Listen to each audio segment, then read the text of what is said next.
Mein Name. Hat sich geändert. Hare Krishna Guru Maharaj, мои поклоны примите. Hare Krishna, Haribol. Krishna Guru Maharaj, my поклоны, Haribol. Здравствуйте, мои смиренные поклоны. Krishna Guru Maharaj, my obeisances. Hare Krishna. Hare Krishna Guru Maharaj. Haribol. Hare Krishna Guru Maharaj. Good morning. Hare Krishna Guru Maharaj. Good morning.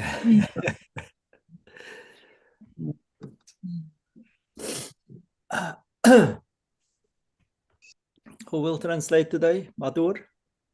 Hare Krishna, Guru Maharaj, yes. Okay, you're here. You're here. You hear me? Yes. Better now? I'm hearing you very well. Okay, then. Okay. Start, huh?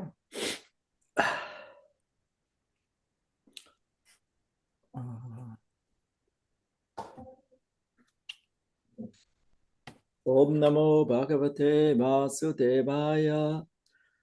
Om Namo Bhagavate Vasudevaya. Om Namo Bhagavate Vasudevaya. Narayana Namaskrityam Naram Chaivam Narottamam Devim Saraswatim Vyasam Tato Jayam Udirayet. Om Agyatimaranyasya Gananchana Salakyam Chakshurunmritam Yena Tasma Shri Gurave Namaha. So we read from Srimad Bhagavatam, 3rd Canto, 26th chapter, text 11 to 15. Читаем Шримад Бхагаватам, 3 песнь, 26 главу, тексты с 11 по 15. Verse 11. Panchabhiya Brahma Chaturbiya Dashabhisthatha Etach Chatur Vimshatikam Ganam Pradhanikam Vidu. Translation and purport by His Divine Grace Srila Prabhupada Ki Jai.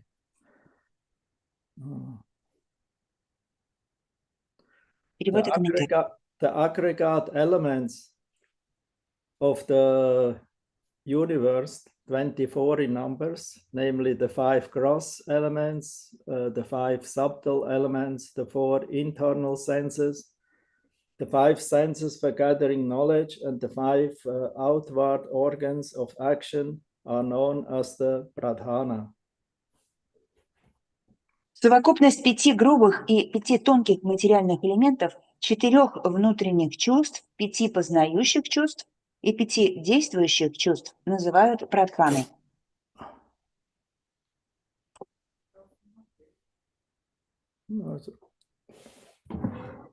Ja, kannst du mir geben. According to Bhagavad Gita, the sum total of the 24 elements described herein is called the Yonir Mahat Brahma. Согласно Бхагавад-гите, Yeah, okay. совокупность 24 элементов, перечисленных в данном стихе, называется Йонир Махат Брамой. That's in the Bhagavad Gita 3.27. Бхагавад-гита 3.27. Prakrite kriyamanani punai karmani sarvasa ahankara vimudatma kartaham iti manyate. No, sorry, that's the wrong one. That's other one. Here. 14 chapter, text 4. Бхагавад-гита 14.4. Sarva yonishu kaunteya murtaya sambhavantiyaha tasam brahma mahat yonir aham bicha pradapita. It should be understood that all species of life, O son of Kunti, are made possible by birth in this material nature, and that I am the seed-giving father. Нужно понять, о сын Кунти, что здесь я, отец в этой вселенной, дающий семя всем живым существам. So, remember the verse? Yes. Chapter, which? 14.4. Good, very good. It's only a check. So, Yonir Mahat Brahma, the sum total of the living entities is impregnated in the Yonir Mahat Brahma, and they are born in different forms, beginning from Brahma down to the insignificant end. Йонир Махат Брахма. В процессе оплодотворения материальной природы совокупность живых существ входит в Йонир Махат Брахма, в результате чего живые существа появляются на свет в различных телах, начиная с Брахмы и кончая крошечным муравьем. In the Srimad Bhagavatam and other Vedic literatures, the sum total of the 24 elements, pradhana, is also described as Yonir Mahat Brahma. It is the source of the birth and substance of all living entities. В Шримад Бхагаватам и других ведических писаниях совокупность 24 элементов прадхану также называют Йонир Махат Брамой. Она порождает на свет все живые существа и поддерживает их существование. So that means that the unmanifested stage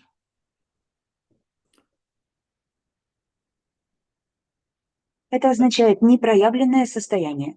when it is lying in the body of Mahavishnu is called Yonir Mahat Brahma. Которое пребывает в теле Махавишну, и называется это состояние Йонир Махат Брахма. It's Yonir Mahat Brahma when it becomes manifested, before it becomes Prakriti, it is manifested in the Mahatattva. Йонир перед тем, как проявиться в этом материальном мире, называется Йонир Махататтва. So this Mahatattva will be described later on, also in this chapter. It is very effulgent, and it is practically the birthplace of the universe, and also the place where the living entities, according to their previous karmas, are set in different positions and bodies in the universe. Йонир Махат Брахма будет позже описана также в этой главе. Она сияет, она является местом рождения всех живых существ и местом пребывания всего непроявленного. So the main topic of Sankhya is Prakriti and Purusha. Главной темой Санхьи является Пракрити и Пуруша. Purusha is the cause, and the Prakriti is the effect. Пуруша – это причина, а Пракрити – это последствия. So that means if Sankhya speaks about the divine Sankhya of Kapila Dev, speaking of the Purusha, then it speaks about the Mahapurusha, the Supreme Personality of Godhead. В философии Санхьи говорится про божественную природу. Если Господь Капила говорит про Пурушу, означает, что он имеет в виду Маха-Пурушу. Aham sarvasya prabhava, janadyasya yata, everything comes from him. Все исходит из него. So therefore he is the Supreme Purusha. Он высший Пуруша. The living entities are also known as Purusha. Живых существ тоже называют Пурушами, Because he's an eternal part and parcels. поскольку они являются его вечными частицами. 3/4 of the living entities remain in the spiritual world. 3/4 живых существ остаются в духовном мире. And here about the living entities who are taking birth from the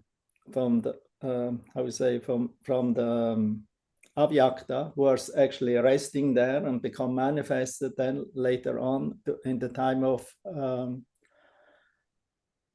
manifestation, or then these are the conditioned souls. А здесь же в материальном мире пребывает оставшаяся 1/4 живых существ, которые приходят сюда из авьякты, непроявленного состояния. Они являются обусловленными душами. So in this first verse, 11, Lord Kapila Dev is giving an introduction to summarize or to mention all the different categories of the 24 elements. В 11 стихе Господь Капила дает предварительное описание категорий этих 24 материальных элементов. Because Sankhya is a science, it means counting, analyzing. Поскольку Санхья – это наука, что означает подсчитывает, анализирует. Anything that is analyzed, where there's a huge intelligence behind it, this is called Sankhya. Все, что подвергнуто анализу и на основе, то есть в основе чего лежит проницательный и огромный интеллект, называется Санхья. So Sankhya is a universal principle. Санхья – это принцип Вселенной. So the materialists they use Sankhyas, and also the spiritualists they use Sankhya. Точнее, подход Санхи – это такой универсальный принцип. Его используют также и материалисты, и он используется в духовной жизни. The difference is the devotees they accept Ishvara as the origin of the Sankhya. Здесь говорится, что преданные считают источником Санхи Ишвару. Ishvara Parama Krishna Sachitananda Vigraha Adir Govinda Sarva Karana Karana. That's described in the Brahma Samhita. Это стих из Брахма Самхиты. And the materialists they accepting Prakriti as the cause. А материалисты считают причиной творения Пракрити. So they also accept Purusha, but that Purusha is not the Supreme Lord, Ishvara, it's the living entity. Они также принимают и Пурушу, однако для них Пуруша – это не Верховный Господь, а живое существо. So because the living entity wants to enjoy the Prakriti. Живое существо, которое хочет наслаждаться с помощью Пракрити. And that's the beginning of the entanglement in the nature of Prakriti. И это понимание является началом рабства в этой материальной природе Пракрити. That will be described here. Also, Sankhya means tattva because it deals with the different kinds of truths. It's nothing untruth. И здесь в Санkhya описывается татва. Татва, что означает истина. Здесь нет ничего, чтобы противоречило истине. Even this material nature is a truth because we can touch it, we can feel it, we can smell it. It's not an illusion, it's not a dream. Даже в материальной природе есть истина, поскольку она реальна, мы можем ее ощутить, прикоснуться к ней, попробовать на вкус и запах. Это не иллюзия. The Vedantists, they say this material world is an illusion. Ведантисты утверждают, что этот материальный мир иллюзорен. So it's an illusion. It's like example they give is a snake seeing how we say something like a snake, but lying on the ground, but it's and think this is a snake. Они утверждают, что это как сравнение веревки и змеи, когда веревка валяется на дороге и кажется, что это змея.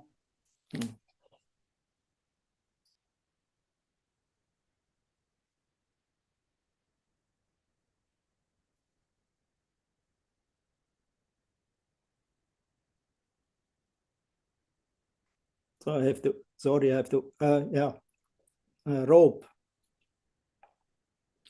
There's a rope lying on the ground. It looks like a snake.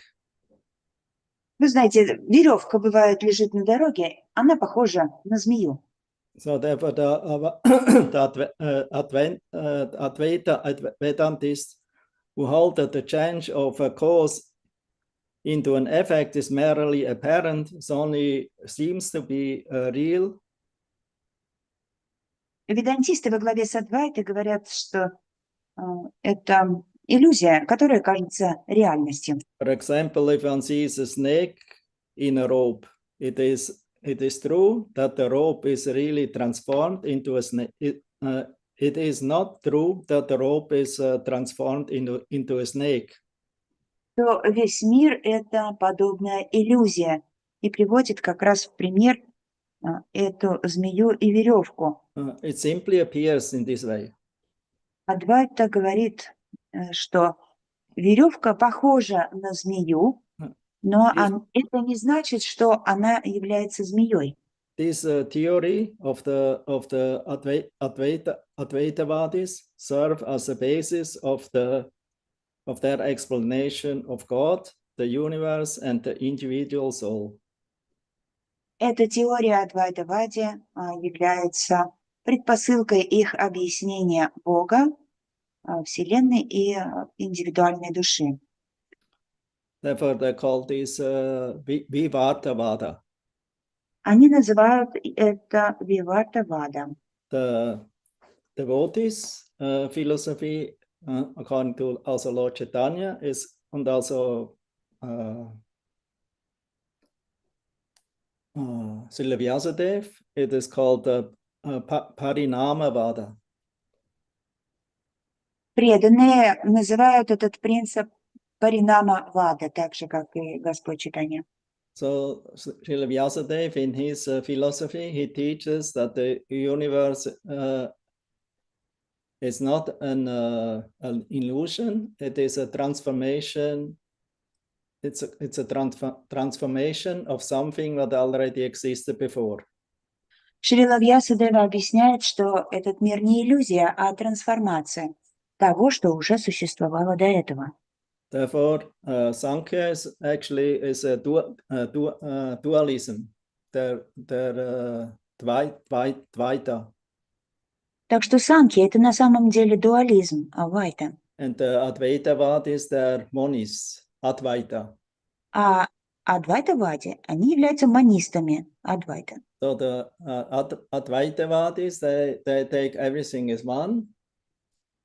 Адвайтавади воспринимают все как единое целое, Everything is Brahman. что все является браманом. And there is no transformation. И что не происходит процесса трансформации. But dualists, they say, no, everything is two. There is the Purusha and there is the Prakriti. А дуалисты же утверждают, что нет, все существует в двух аспектах. Пуруша и Пракрити. Prakriti never becomes the Purusha and the Purusha never becomes Prakriti. Пракрити никогда не становится Пурушей, а Пуруша никогда не становится Пракрити. It's not possible. Это невозможно. Because Purusha means Chaita, consciousness. Потому что Пуруша означает чей-то сознание. Chaitanya means consciousness. Чайтанья означает сознание. But as we will hear, there are different kinds of consciousness, pure consciousness and impure consciousness. Но как мы будем обсуждать дальше, и есть разные виды сознания. Есть чистое сознание и нечистое. In the original stage, the consciousness is pure. It's Vasudeva sattva. В изначальном состоянии сознание чисто. Оно является Васудева саттвой. Shuddha sattva. That means no mixture of the gunas. Шуда саттва означает нет примеси гун. But when the consciousness of the soul, who is actually pure, comes in contact with the material nature, beginning with the ahankara, with the false ego, then it becomes impure. Then its chaita is impure consciousness of the soul. Но когда сознание души соприкасается с аханкарой, ложным эго, оно превращается в нечистое, то есть невежественное сознание. It is not the soul itself. Причем это не сама душа. It's only the shadow of the soul. А лишь тень души. That means the polluted consciousness. Оскверненное сознание. So it's not the real consciousness of the soul. Это не истинное сознание души. Because the soul in the transcendental stage is always pure. Поскольку в трансцендентном состоянии душа всегда But чистая. the soul coming in contact with this material nature, it becomes polluted, especially due to the effect of the three gunas. И только соприкасаясь с материальной природой, душа оскверняется. Благодаря тому, что соприкасается с тремя гунами. So that's explained here in text 12. Kapila Dev is starting to mention all these tattvas, that means these elements. Об этом рассказывается в 12 стихе Капила Дев. Здесь описывает все эти татвы. These elements are actually eternally existing.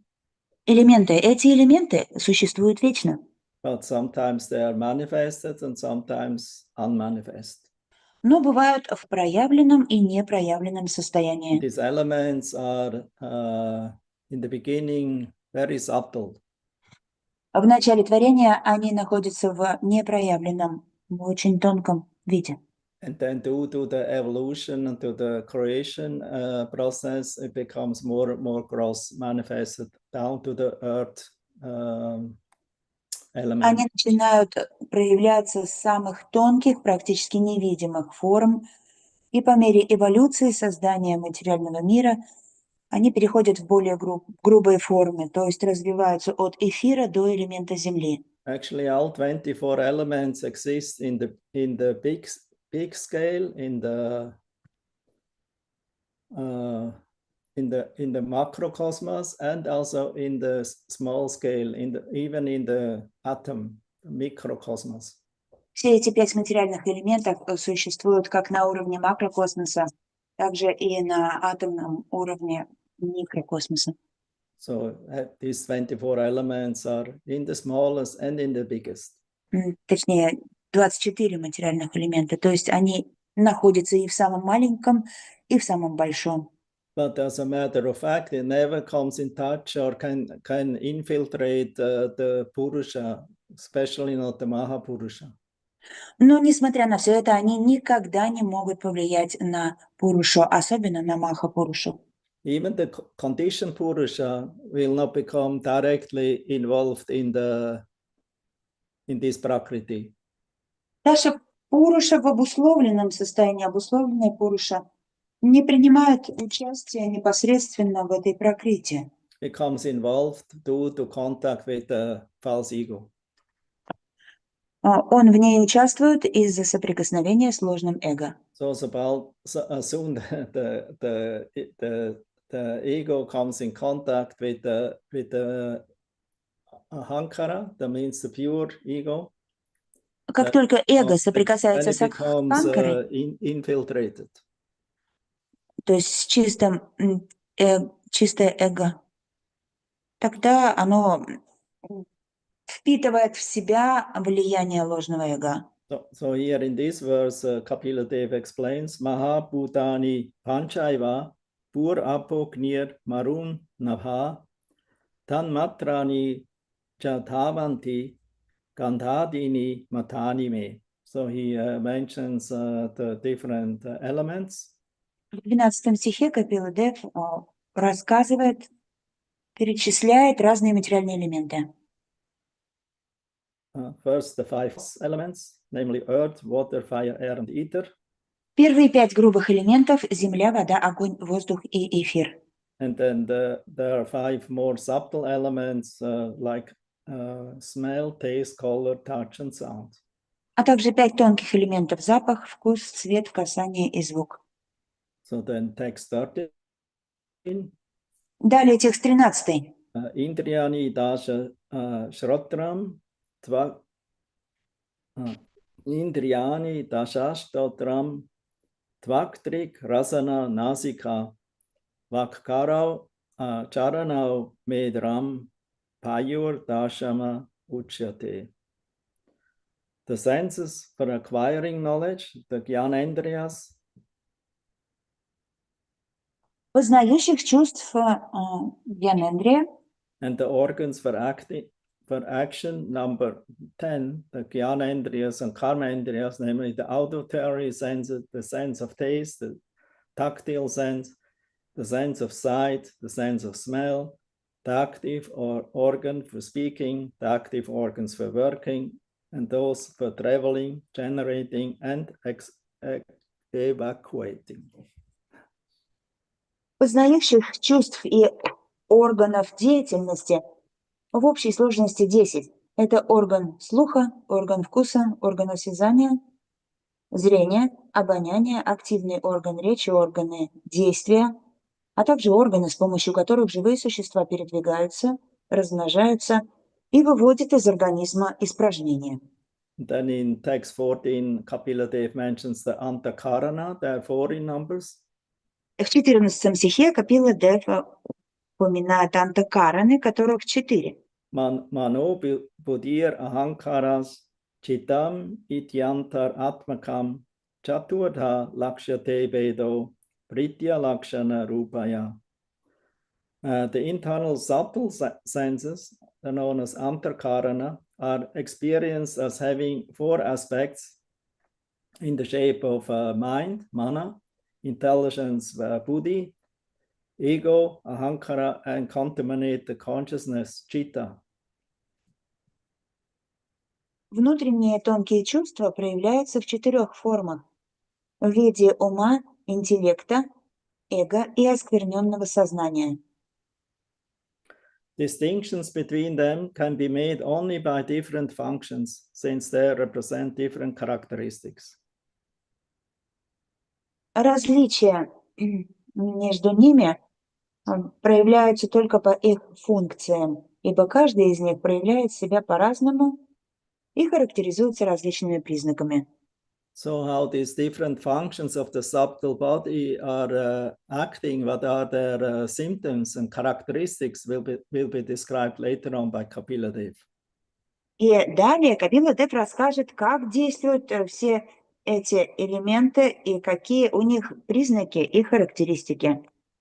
So here we read the purport. The 4 internal senses or subtle senses described herein are defined by different characteristics. When pure consciousness is polluted by material contamination and when identification with the body becomes prominent, one is said to be situated under false ego, ahankara.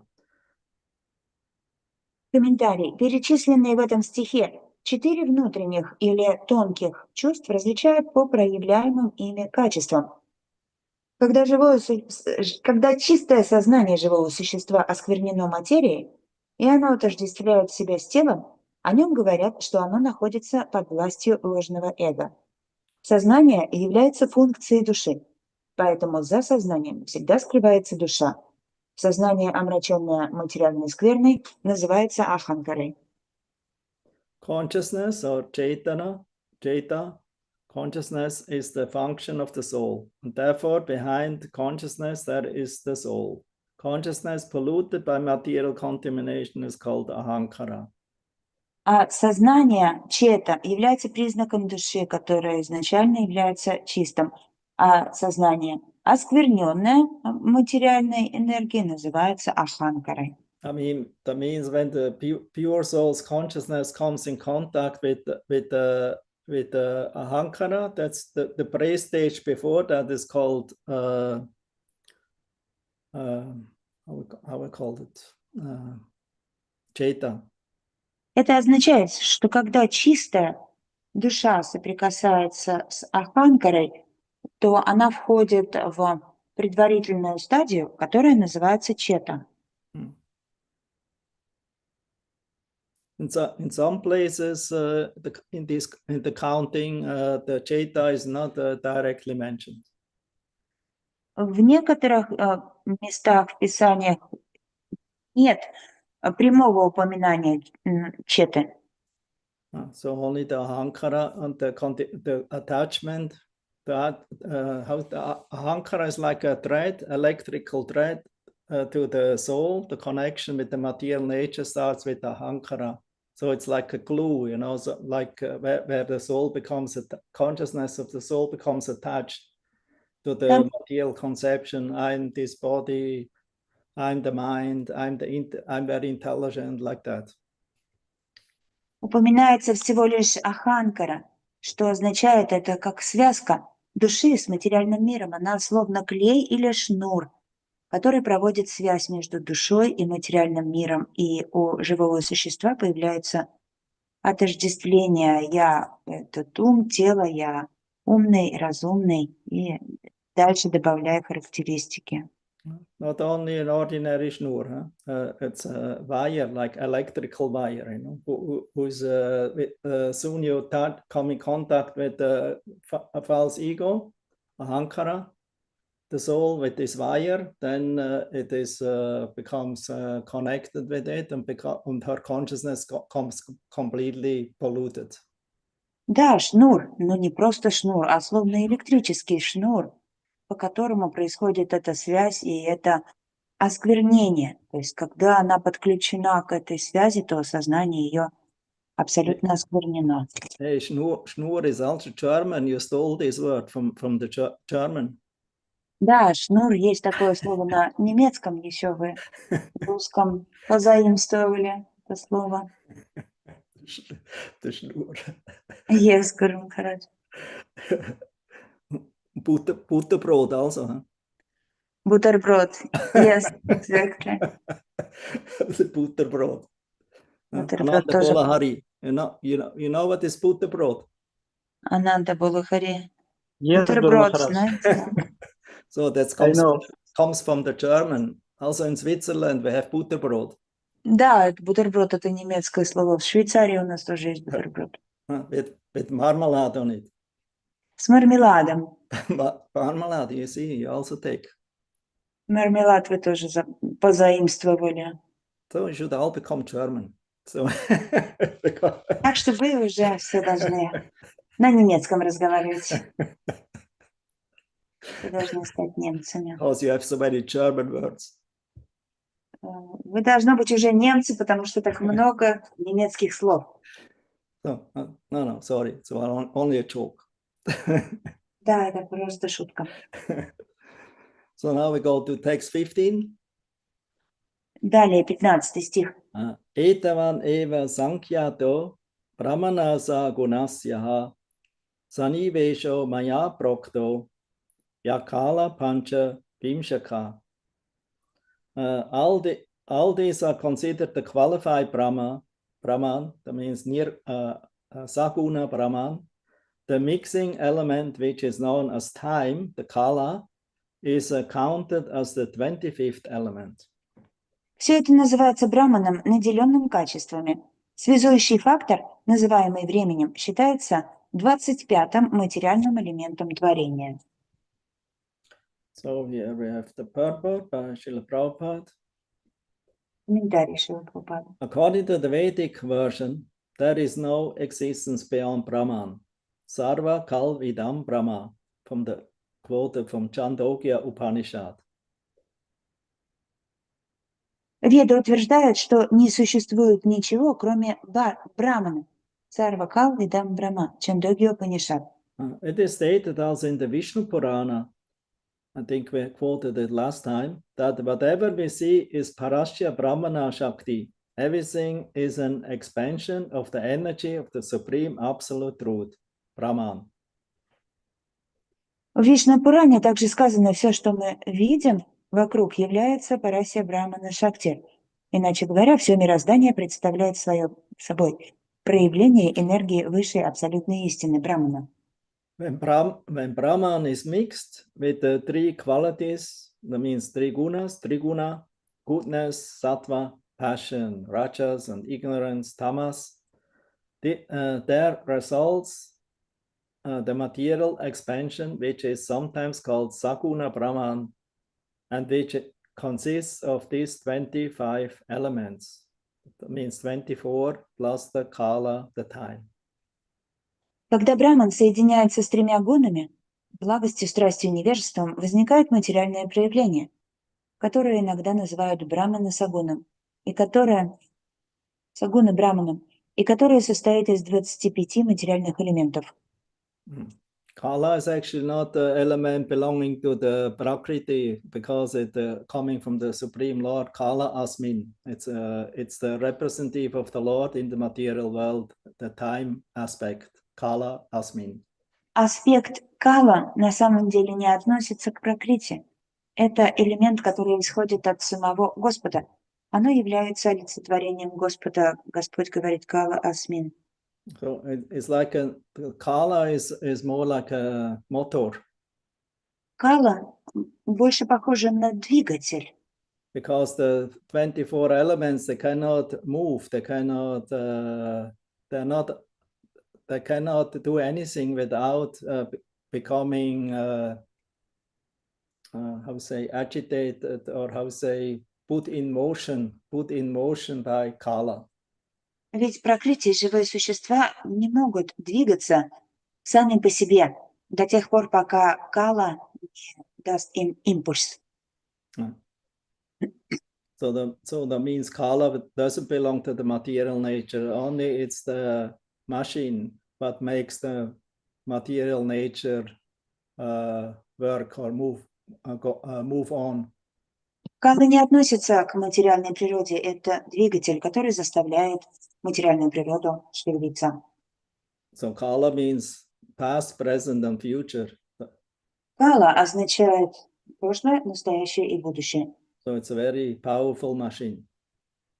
Это очень мощная машина, Because it influences everyone who considers himself, I'm this body, I'm the doer. она подвергает влиянию каждого, кто считает, я это тело, и я отношусь к этому миру. Therefore, it creates great fear in the conditioned soul. Поэтому она внушает огромный страх в обусловленную душу. And this, when a devotee can overcome this fear, if he actually understands, I'm not this body, I'm not belong to these 24 elements. Преданный же может преодолеть этот страх, если поймет, что не является телом и не относится к этим 24 элементам. These elements are only my dress. Эти элементы – это всего лишь одежда, Or my covering. оболочка. And I'm also not the subtle body because they're the subtle body is the subtle covering. Я также не отношусь и к тонкому телу, потому что тонкое тело – это тоже оболочка, просто невидимая. So the devotee becomes fearless because he understands, I'm not this, I'm not that, neti neti. So Поэтому преданного нет. Listen, what I am, I'm eternal spirit soul. Страха, нети, он понимает, что он не это оболочка и не тело, он вечная духовная душа. And what I'm doing as a spirit soul?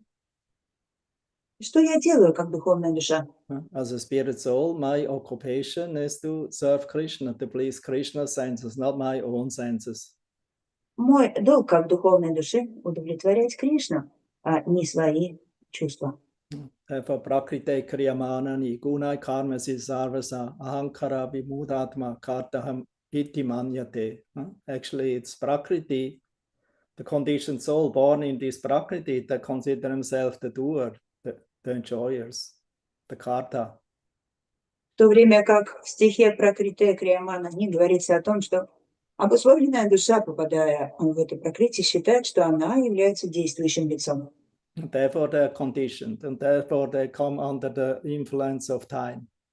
Именно поэтому они становятся, эти души, обусловленными и запутываются под влиянием времени. In the spiritual world, the time is not existing in a negative way.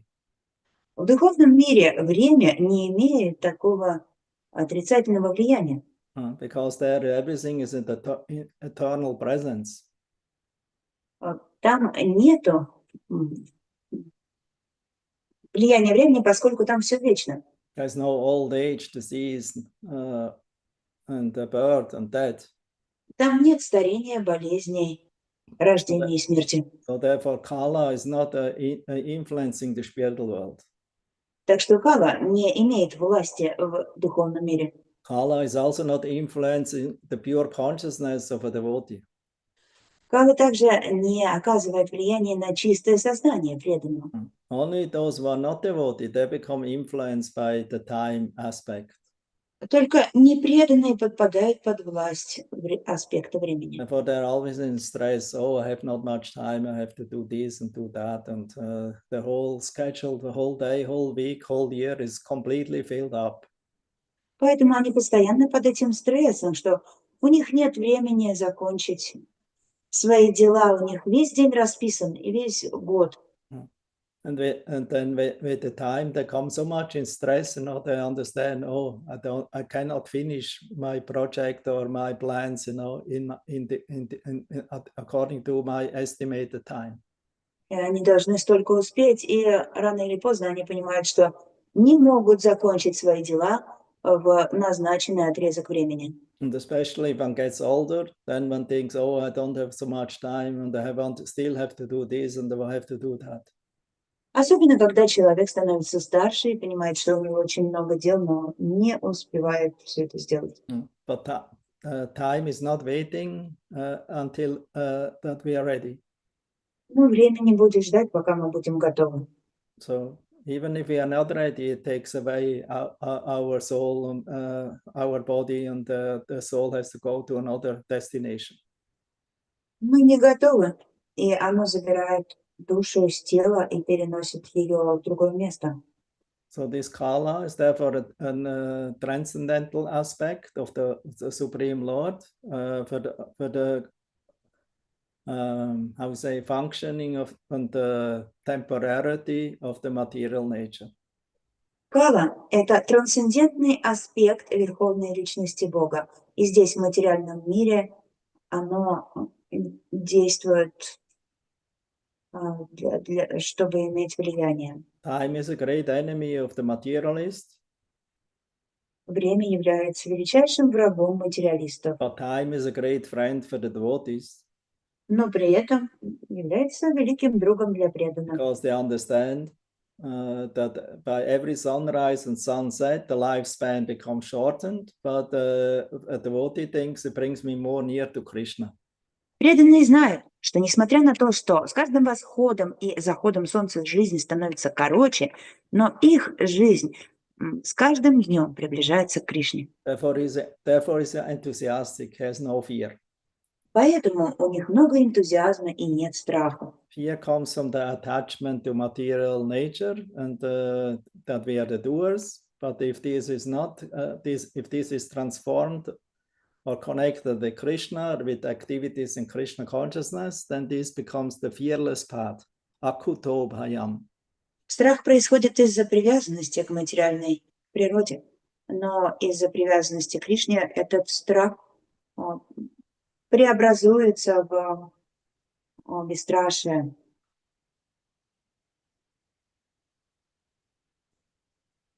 So here Srila Prabhupada mentions the Brahman, the Saguna and the Nirguna. Здесь Шрила Прабхупада говорит про Браман, Сагуну и Ниргуну. Because Brahman is everywhere.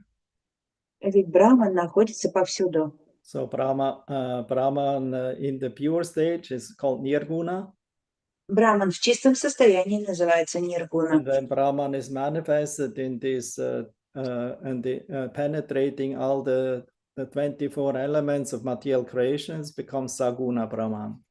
И Браман, когда проявляется и проникает в это материальное творение, становится Сагуна Браман. That is stated here. When Brahman is mixed with the three qualities, goodness, passion, and ignorance, there results the material expansion, which is sometimes called Saguna Brahman, and which consists of the 25 elements. Когда Браман соединяется с тремя гунами, благостью, страстью и невежеством, возникает материальное проявление, которое иногда называют Сагуна Браманом, и которое состоит из 25 материальных элементов. In the Nirguna Brahman, there is no material contamination. In the spiritual world, the three modes, goodness, passion, ignorance, are not present. And Kala in negative way is also not present. В Ниргуна Брамане, не оскверненном соприкосновением с материей, то есть в духовном мире, не существует гун страсти и невежества. Where Nirguna Brahman is found, simple, unalloyed goodness prevails. That means Vishuddha Sattva. Где находится Ниргуна Браман, там преобладает материальная благость Вишудда Саттва. Saguna Brahman is described by the Sankhya system of philosophy as consisting of 25 elements, including the time factor, past, present, and future. Сагуна Браман состоит из 25 элементов, к числу которых относится также фактор времени, прошлое, настоящее и будущее. Об этом говорится в философии Санкхи. So I can continue to read, or you have some question? Сейчас что, дальше продолжать читать или у вас есть вопросы?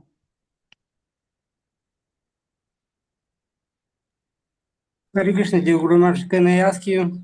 Yes. Зачем так много разных философских школ есть, когда Господь мог бы имперсоналистам дать что-то одно, персоналистам что-то другое. А даже вот у персоналистов, у них много школы Рамануджачари, другого Мадхвачари, у всех все по-разному. Зачем они спорят, почему нет чего-то единого? Dear Guru Maharaj, why Lord has given so many schools of knowledge? Actually, he could have given one knowledge for personalists and one knowledge for impersonalists. But why then, for example, for impersonalists, he created Ramanuja Acharya school, Advaita Acharya school, and other different schools which reverse to each other. That's because there are different mentalities. В силу того, что есть разные умонастроения. And according to the time, there's always certain philosophies or conceptions fashionable or modern. А также существуют разные философии и концепции в зависимости еще от эпохи. So actually all these different philosophies appeared from the Vedanta Sutra. Хотя эти все разные философии появились из Веданта Сутры. Actually, the Vedanta Sutra compiled by the, I would say, the author, Srila Vyasadeva, it's pure theistic. Сама Веданта Сутра, изначально созданная автором Шрила Вьясадевы, имеет чистый вкус. No. So it's called Parivada. What's it called? Parinamavada. Который называется Паринама-вада. It means that the absolute truth comes that the material nature is a manifestation in the material world for the conditioned souls, but it's not separated from the absolute truth. Материальная природа тоже является частью абсолютной истины. Она проявляется в материальном мире для наслаждения живых существ, однако она не отделена все равно от абсолютной истины. So many times this topic appears in the Bhagavatam, where it is described that why different philosophies appear, because we are living them in the world of Maya. Часто возникает такой вопрос, почему возникают разные философии? Ответ, потому что мы живем в мире Майи. And there are three gunas. И трех гун. Therefore, there are always different philosophies and opinions appearing according to the gunas and the consciousness of the people. Поэтому существуют постоянно разные философии в соответствии с гунами и разными видами сознания людей. Srila Vyasadev's concept is purely theistic because it's all related to the Supreme Personality of Godhead. Но изначально Channadyasayata, Om Namo Bhagavate Vasudevaya. Изначально созданное произведение Шрила Вьясадевы является чистым, абсолютно чистым, потому что связано с верховной личностью Бога. Ом Намо Бхагавате Васудевая. But then the first commentator of Vedanta was Shankaracharya. Первым комментатором Веданты был Шанкарачарья. And Shankaracharya, he wanted to introduce a monistic philosophy. It's called Advaitavada. Шанкарачарья хотел положить начало монистической философии, которая называется Адвайтавада, Where he wanted to prove that everything is one. где он хотел доказать, что все является единым. And thus, this material creation with these 24 elements is just an illusion. А что это материальное творение с 24 материальными элементами – лишь иллюзия. Therefore, this doctrine is also known as Mayavada, because they consider everything in the material world an illusion. Именно поэтому эта доктрина называется Майявада, потому что она считает материальный мир иллюзией. So, and because Sankaracharya became very prominent, Но поскольку Шанкарачарья стал очень влиятельным, actually Lord Chaitanya told it was not Shankara's fault. Господь Чайтанья, кстати, отметил, что это была был не недостаток Шанкары. Because Shankara is Shiva. Ведь Шанкара – это Шива. So, and the Shiva got ordered by the Supreme Lord, you know, to bewilder the materialists who are, how to say, deviating from the Vedic path. То есть Шанкара не сделал ничего неверного, потому что он, будучи Господом Шивы, получил наставление от самого Господа сделать так, чтобы ввести обусловленные души в заблуждение. And therefore, first Buddha came. Поэтому сначала пришел Будда, Buddha introduced the Ahimsa path, который положил начало пути Ахимса, but also an impersonal concept. а также имперсональной концепции. Nirvishesha, that means nirvana, also voidness. Нирвишеша, нирвана, то есть это тоже философия пустоты. And Mahadev's mission was to bring these Buddhists who are actually were Hindus or Vedic followers back to the path of the Vedas by also introducing an impersonalistic path. Миссия Махадева заключалась в том, чтобы индуистов, которые были изначально персоналистами и стали буддистами, вернуть на путь персонализма. And that's why this Mayavada philosophy became introduced by Shankaracharya. Изначально философия Майявады была создана Шанкарачарьей. It's called Vivartavada. Она называется Вивартавада. Vivarta means some kind of like an illusion. Виварта означает иллюзия. Not as it seems to be. Не то, чем на самом деле это является. And his commentary is called Shariraka Bhasya. Комментарии к ней называются Шарирака Бхасья. So therefore, there was a need of Vaishnavas who were not satisfied, of course, with this commentary. Вайшнавы, конечно, были недовольны этими комментариями. And therefore, one after another appeared. I think the first one was Ramanuja. Поэтому стали появляться вайшнавы. Я думаю, что первым из них стал Рамануджа. Not completely sure, but Ramanuja, his philosophy is Vasishtadvaita. Скорее всего, это был Рамануджа, но я не очень уверен. Его философия называлась Васиштадвайта. He says, yes, there is oneness, but we have to differentiate it. We have to analyze it. Он говорит, да, есть концепция, что все едино, но мы все равно должны проводить различия и анализ. Yes, and I think there was one before him was Vishnu Swami. А также был еще один комментатор до него, Вишну Свами. Because his philosophy is Shuddha Advaita.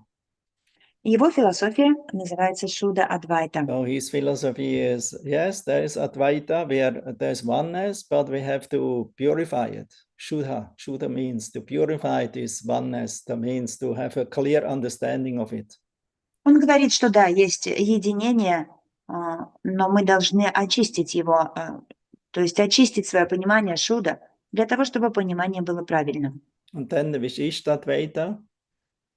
Следующая Вишиштадвайта. And then the next one is Madhvacharya. И следующая Мадхвачарья.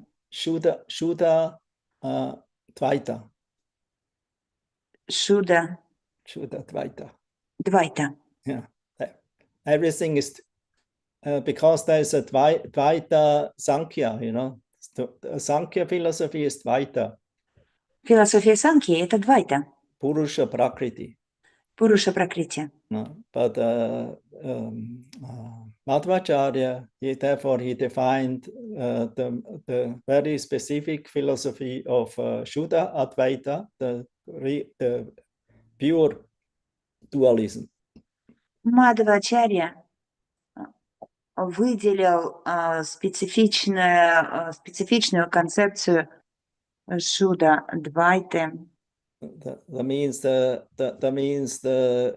he defined really what is the Purusha, what is the Supreme Purusha, the Ishvara, Supreme Personality of Godhead, what is the conditioned Purusha, the living entity, what is Prakriti, the material nature, what is devotional service to the Lord. So this is all described by Madhvacharya. Он четко описал этот принцип единения, где разделил это творение на категории, объяснил, что такое пуруша, маха пуруша, что такое обусловленный пуруша и пракрити, и их взаимоотношения. Это написал Мадхвачарья. After that came Nimbarkacharya with the Dvaita Advaita. После этого появился Нимбарка Ачарья с Двайта и Адвайтой. Everything is one and different. Что все является одновременно единым и отличным друг от Therefore, друга. Lord Chaitanya later on established the Achintya Veda, Aveda Tattva. Everything is one and different simultaneously and in an inconceivable way. Также и Господь Чайтанья позже описал эту концепцию, что все является одновременно единым и различным. So in this way, these different philosophies appeared according to different times and realizations of the personalities or the devotees or those who have an impersonal concept, to give them an idea. Вот причина, по которой в разное время возникло много разных философий, поскольку, во-первых, это разные эпохи, во-вторых, у разных преданных есть разные концепции восприятия. Unfortunately, nowadays still this monistic philosophy is very predominant. Но, к сожалению, в наше время в философии монизма тоже оказывают большое влияние. Because they are also preaching these Vedantists. Они тоже пропагандируют ведантистов And the Buddhists. и буддистов. And the different people who became people, intellectuals who became influenced by them. So they introduced their own way of impersonalistic philosophy. И также есть много интеллектуально развитых людей, которые попадают под это влияние, поэтому развиваются много философий монизма и буддизма. Srila Bhaktivinoda Thakur in Sharanagati, he compiled a song, just see the powerful illusion of Maya that it creates so many different kinds of philosophies. Шрила Бхактивинода Тхакур в Шаранагати пишет: посмотрите на могущественную иллюзию Майи, она показывает нам такое разнообразие. Sankhya, Nyaya, Санхья, Ньяя, Patanjali Yoga, йога Патанджали, Sankhya, Санхья, Vaisheshika. Вайшешика. So all these different philosophies appeared in different times. They're all Vedic. А все эти философии основаны на ведах, но они возникали в разное время. But they're considered atheistic. Однако они считались атеистическими. I have a certain name for it. Wait a minute. И есть определенный термин для этого. Yes.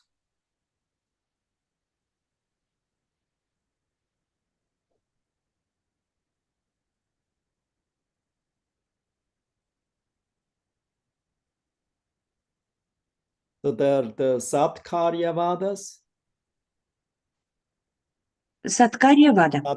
Satkaryavada. Satkaryavada means those who believe in Sat, in the Lord.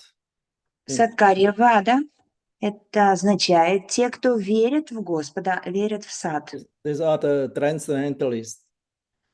То есть трансценденталисты. The others one are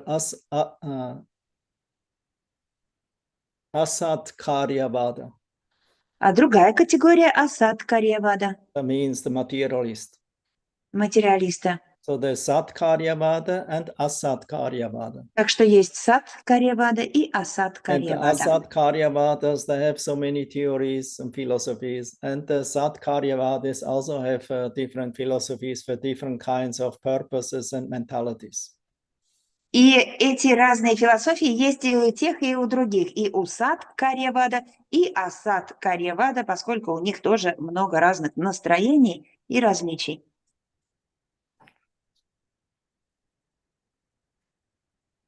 Okay, then for Lord Chaitanya appeared and he introduced his Achintya Veda, Aveda Tattva.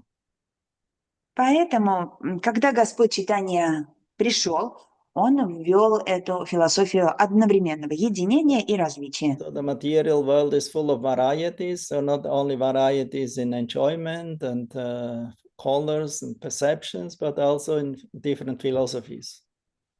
Что материальный мир исполнен разнообразием, но не только разнообразие наслаждения, но и разнообразие разных философий и последователей.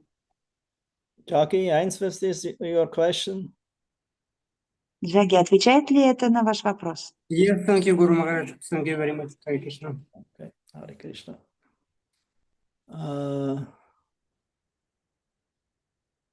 Yeah, next one. Parushika. Следующие вопросы. Пурушика. Hare Krishna, dear Guru Maharaj, my humble obeisances. You mentioned that before the stage of Ahankara was stage of Cheta. And I'm curious to know if is there any mention, like any insight of those who use their possibility to not forget on that shore before Ahankara appeared. I mean, before we took Ahankara. Yeah. So there was the stage of Cheta. Is there any insight of those who use Cheta?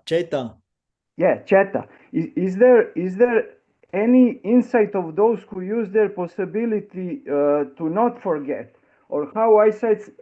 I would like to know how much the power Jiva has in that form of Cheta to choose the Lord, Actually, the Jiva has no power. It only has the slight independence, and it can decide for for Maya, the material nature, separate enjoyment, or then to act in harmony of the Lord, Purusha.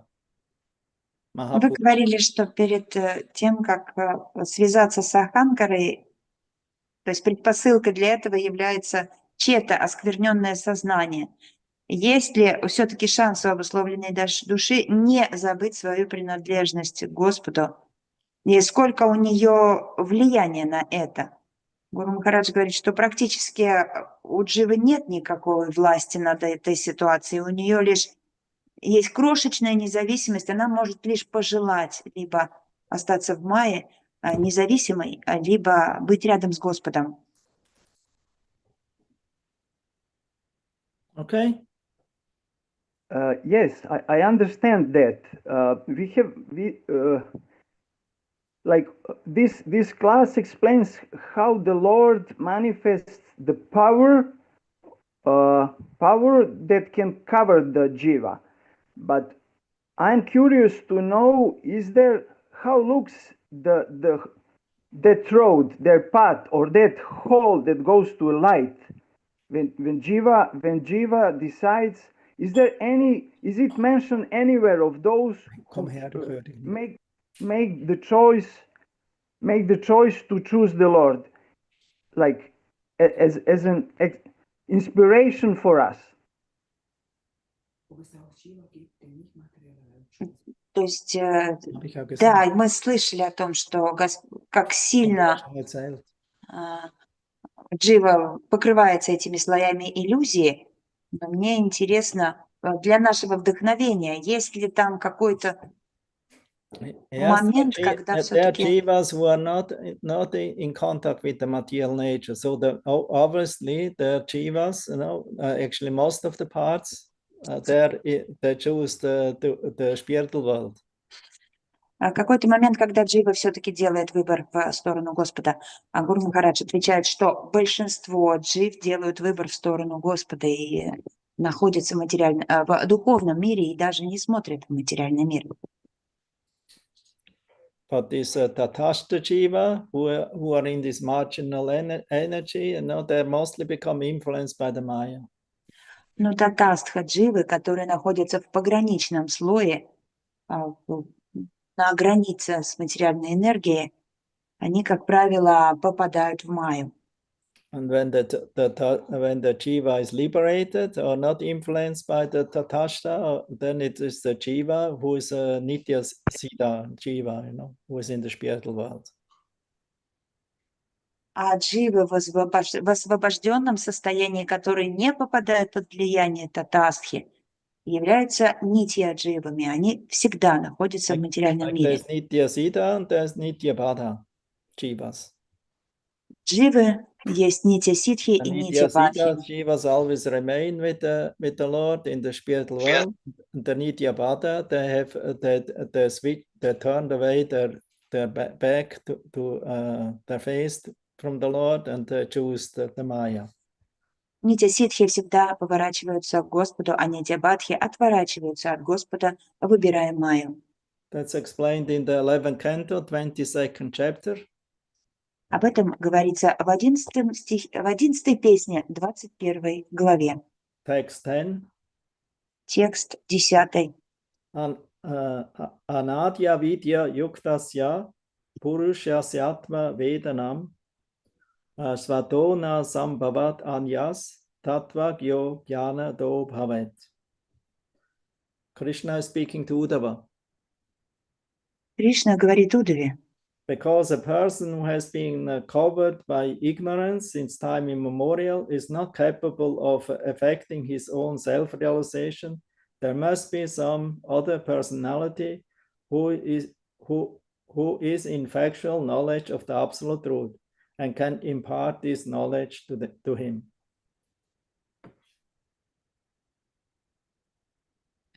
Is it the 9th verse, Guru Maharaj? 11:22:10. Anadi avidya yuktasya. Okay. I'm looking the translation. You could also look before. Поэтому неважно, кто именно из этих мыслителей говорит и включает ли он в свои расчеты материальные элементы, я признаю их выводы авторитетными, ибо любую из этих теорий всегда можно объяснить с помощью логики. The purport is stated, although the Lord tolerates different methods of calculating material causes within their effects and material effects within their causes, there cannot be any speculation regarding the two spiritual elements found in this universe, namely the individual soul and the super soul. Lord Krishna clearly states in this verse that the living entity is incapable of affecting his own enlightenment.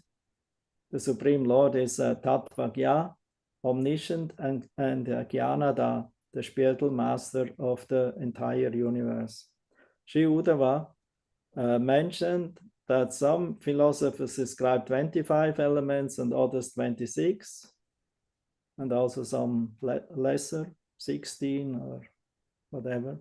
The difference is that the 26 elements include a separate category for the individual soul and the supreme soul, Lord Krishna,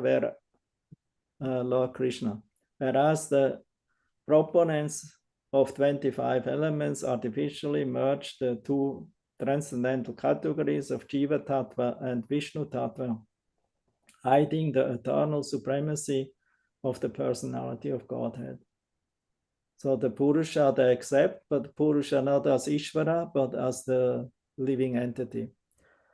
Knowledge based on the three modes of material nature cannot rise to the transcendental platform, whereas the personality of Godhead exists as the supreme enjoyer of eternal spiritual varieties of form, color, flavor, musical sounds, and loving affairs or exchanges. Mundane philosophers simply bounce back and forth between material enjoyment and material renunciation, Bhoga Tyaga, being victims of Mayavadi impersonal perception of the absolute truth. They cannot achieve the shelter of the personality of Godhead and thus cannot understand him. Because foolish impersonal philosophers consider themselves supreme, they are unable to appreciate that loving service exists on the spiritual platform. So, stubbornly rejecting subservience to the personality of Godhead, the impersonalists are eventually overwhelmed by the illusory potency of the Lord and undergo the miseries of material existence. The Vaishnavas, on the other hand, are not envious of the personality of Godhead. They gladly accept his shelter and supremacy, and thus the Lord personally takes charge of his devotees and enlightens them, filling them with his own transcendental bliss. Spiritual service to the Supreme Lord is in this way free from the disappointment and repression of the material service or action. Комментарий. Господь допускает разные методы подсчета материальных причин в следствиях и материальных следствий в причинах. Но когда речь заходит о двух духовных элементах, присутствующих в мироздании, о душе и сверхдуше, здесь не должно быть никаких домыслов. Господь Кришна ясно говорит в этом стихе, что живое существо не способно постичь себя самостоятельно. Верховного Господа называют Татва Гья, всеведущим, и Джнана Да, духовным учителем всей Вселенной. Шри Удава упомянул, что некоторые философы перечисляют 25 элементов, а некоторые 26. Разница в том, что в 26 элементах душа и высшая душа Господь Кришна занимают отдельные категории, тогда как сторонники классификации из 25 элементов сводят две трансцендентные категории Jiva Татву и Вишну Татву в одну, тем самым пытаясь скрыть вечное превосходство Верховной Личности Бога. Знание, основанное на трех гунах материальной природы, не может возвысить нас до трансцендентного уровня, на котором Верховная Личность Бога вечно наслаждается духовным разнообразием форм, оттенков, запахов, музыки и любовных отношений. Мирские философы просто мечутся между материальными наслаждениями и отречением от них. Будучи жертвами Майявады, представлений о высшей истине как о безличном начале, они не могут обрести прибежище у личности Бога, и потому не в силах понять Господа. Поскольку глупые имперсоналисты считают себя выше всех, они не могут понять, что любовное служение Господу находится на духовном уровне. Упорно не желая подчиняться личности Бога, имперсоналисты попадают под власть иллюзорной энергии Господа и проходят через страдания материального бытия. Вайшнавы же не завидуют личности Бога, они охотно принимают верховную власть Господа и предаются Ему, и Господь лично заботится о таких преданных и дарует им просветление, наполняя их сердца своим трансцендентным блаженством. Таким образом, в духовном служении Верховному Господу нет того разочарования и унижения, что присуще служению в материальном мире. Okay, Maharajika. Yes, Понятно? thank you, dear Guru Maharaj. For me, very simple, what I understood is that more jivas choose to serve the Lord than to forget. Yes. So for me, this is pacifying me.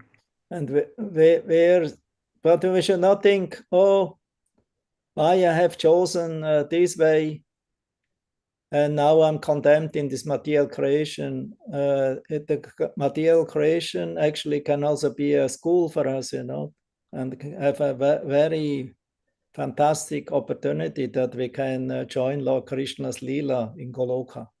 But maybe in other yugas or ages, it was not possible from this material world. And others who are living in Vaikuntha, of course, they're satisfied there in their particular service attitude to Lord Narayana, in awe and reverence.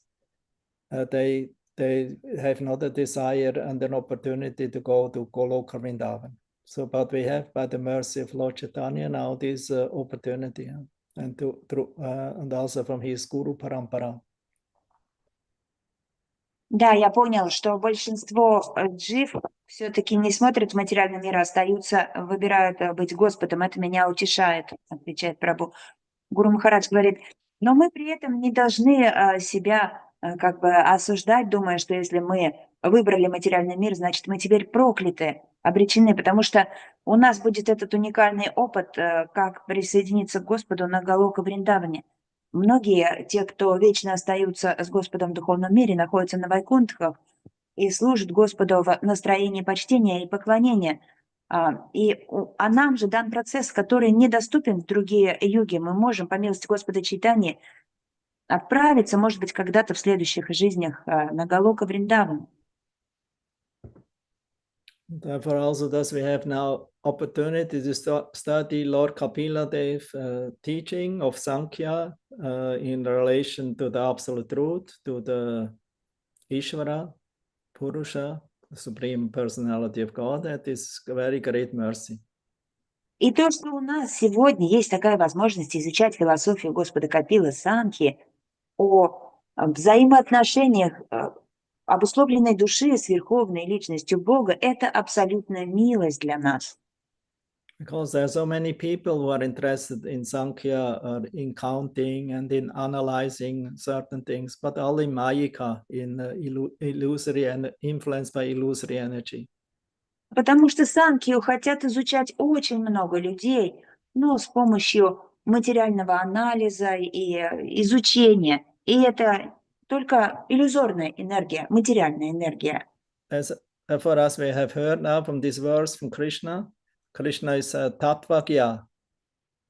Мы услышали в этих стихах саму фразу от Кришны. Кришна – это Татвагья.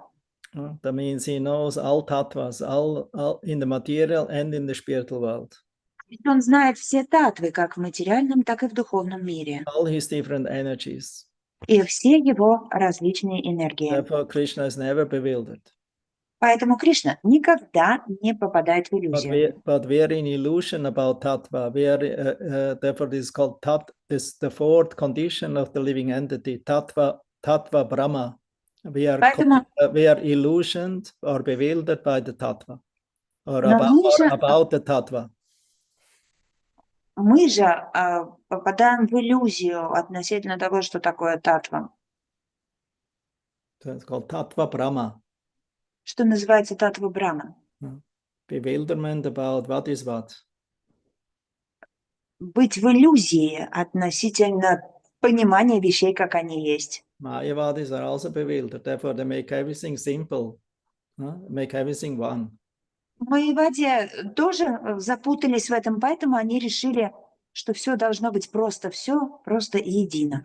But devotees are actually the real scientists. They always understand by the mercy of Krishna and Mahachans and Guru. Но по-настоящему учеными все-таки являются преданные, потому что они понимают, что все зависит от Кришны, что есть путь, который дан нам махаджанами. Devotees are real transcendental scientists because he always knows what is what.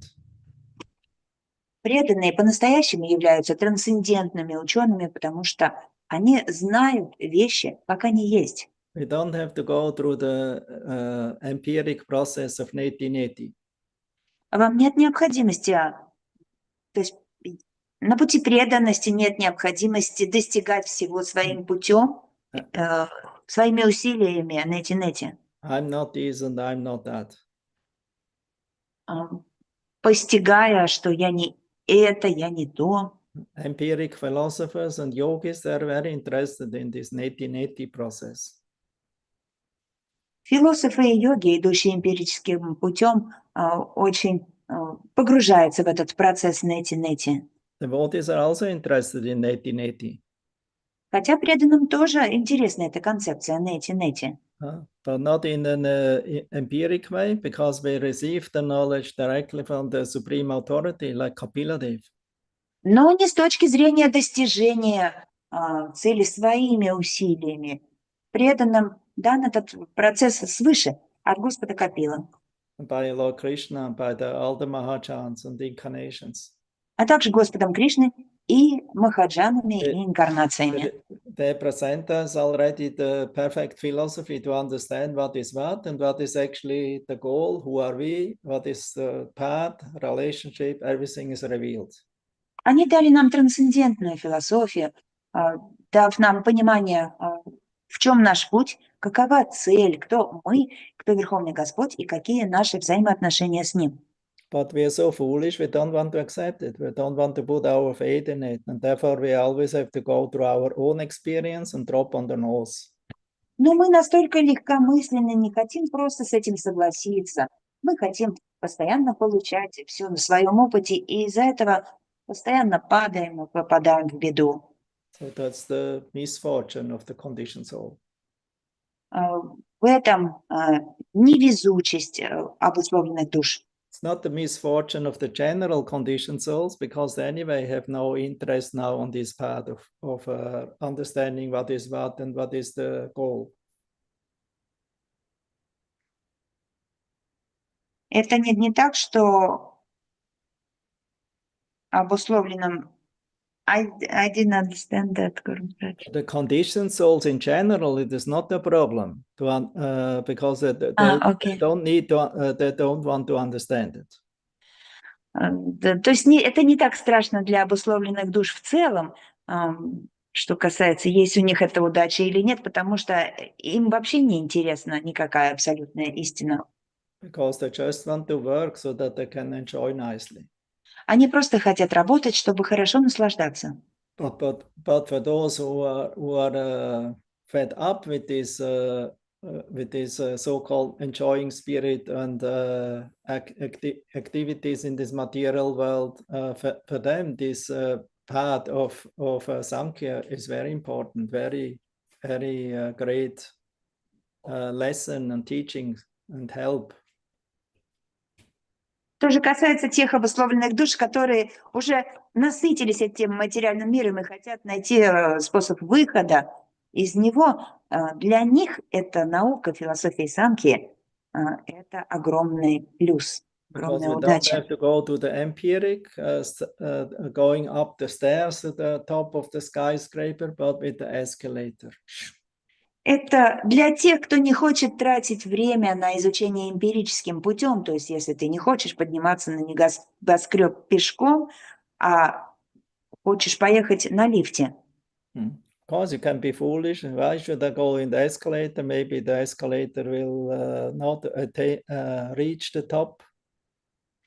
Да, такая душа может еще и быть глупой и сказать, что зачем мне ехать на лифте, может быть, она не доедет до верхушки. I think it's called escalator phobia. Это может быть еще называться такая лифтофобия. People cannot enter escalators or drive through a tunnel because they're afraid, you know. They have some trauma. Клаустрофобия, когда люди боятся ехать в лифте или в каком-то туннеле из-за каких-то травм. So if we are on our own and have not faith in the life process and in the guidance of the Lord, the super soul, then we're always in kind of a phobia, anxiety. Действительно, так и есть, если вы живете независимо и достигаете всего своими усилиями, без расчета на помощь Господа и других, тогда постоянно будут присутствовать фобии. And instead of using the escalator of the bhakti mark, we're choosing the empiric process of some yoga path. В таких случаях, вместо того, чтобы выбрать этот лифт, скоростной лифт пути йоги, мы выбираем сложные и долгие, и тяжелые, то есть бхакти-йоги, тяжелые пути другой йоги. Okay, Mahapurushika, now you have to surrender and say yes, everything good. Сейчас ты уже должен согласиться и сказать, все, я предаюсь, принимаю. Yes, thank you, Guru Maharaj. Really, I'm satisfied. Because I see there are 4 more hands up here. So the first one is Paramananda Puri, I see. Да, у нас еще 4 руки. Парамананда Пури, пожалуйста. Харе Кришна, Гуру Махарадж. Рад видеть вас в добром здравии. Всем преданным Вайшнавам. Скажите, вот у меня вопрос является треугон материальной природы.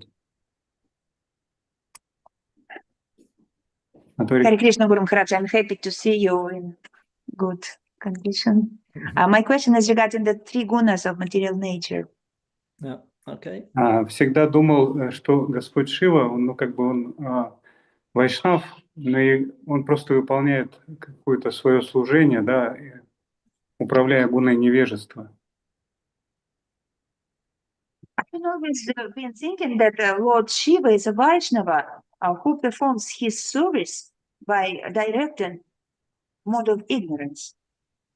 Да, но тут прочитал в Брахма Вайварта Пуране, что когда Господь Брахма творил полубогов, и когда 4 кумара отказались выполнять его наставления, то есть продолжать род, то он разгневался и вышло 11 рудр. И один из рудр под именем Калагни, он воплощал тамас. And I read recently in Brahma Vaivarta Purana that when Brahma was creating the demigods, he ordered his sons to create other living entities, but they rejected. Therefore, he became angry, and he got 11 Rudras, and one of them was named Kalagni. Вы можете до конца прям договорить. Да, он воплощал тамас. И потом описывается, что Брахма написано, Раджас поддерживает, да, то есть, имеется в виду, управляет, а саттву, то есть Шива и Вишну. И дальше пишется, что Шива, он вообще олицетворяет Шудха саттву. Kalagni was the embodiment of tamas, and also Brahma and Vishnu are embodiment of Rajas and Sattva. And actually, it is further said that Shiva is the embodiment of Shuddha Sattva.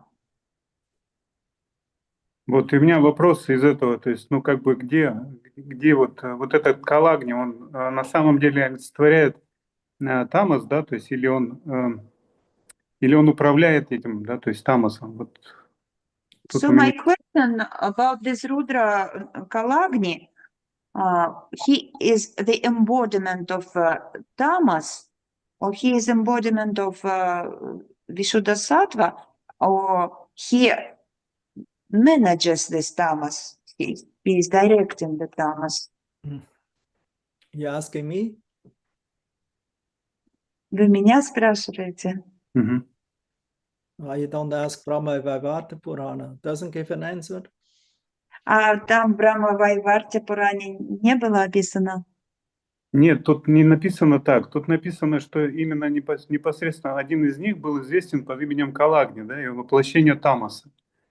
А Господь Шива, то есть он вообще олицетворение, те говорится, что глупцы, они и невежды считают Шиву олицетворением тамаса. На самом деле, то есть он олицетворение Шудда Саттвы, так как он вайшнав. It is said that only one of them, Kalagni, is the embodiment of tamas. And later it is written there that Lord Shiva is actually the embodiment of Shuddha Sattva, and only foolish and ignorant people think that Lord Shiva is the embodiment of tamas. И вот это в 8 главе, вот когда рождение Вед было, да, или богов, мудрецов, когда Брахма проклинает народу. And in the 8th chapter, when it was described about the appearance of Vedas and Rishis, Brahma curses Narada.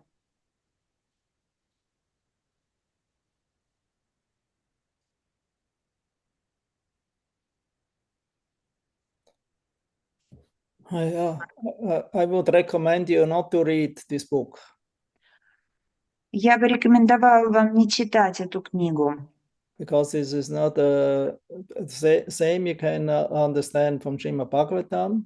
No, there may be some detail, but the details are so much details, that you become confused. То же самое ведь описанное в Шримад Бхагаватам, но Да, здесь просто описано, ну, как бы, предыстории описанные, которые, допустим, не указаны в Шримад Бхагаватам. yes, but here are some prehistories which are not described in Srimad Well, Bhagavatam. they're not so much important. Но эти предыстории не так важны. Brahma Vaivarta Purana is Rajasika Purana. Брахма Вайварта Пурана относится к Раджасика There are Пуране. 6 Rajasika, 6 Tamasa, and 6 Sattvika. Вы знаете, что есть 6 Пуран Раджасика, 6 Тамасика и 6 Сатвика. And of them, the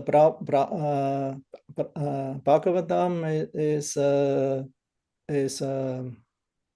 I would say Amala Purana. It's the most pure and the greatest of all the Puranas. А Бхагаватам — это Амала Пурана, это самая чистая и величайшая из всех Пуран. Because every Purana has different aspects, but they specialities. But if you are not really based on the Bhagavatam, you will become confused.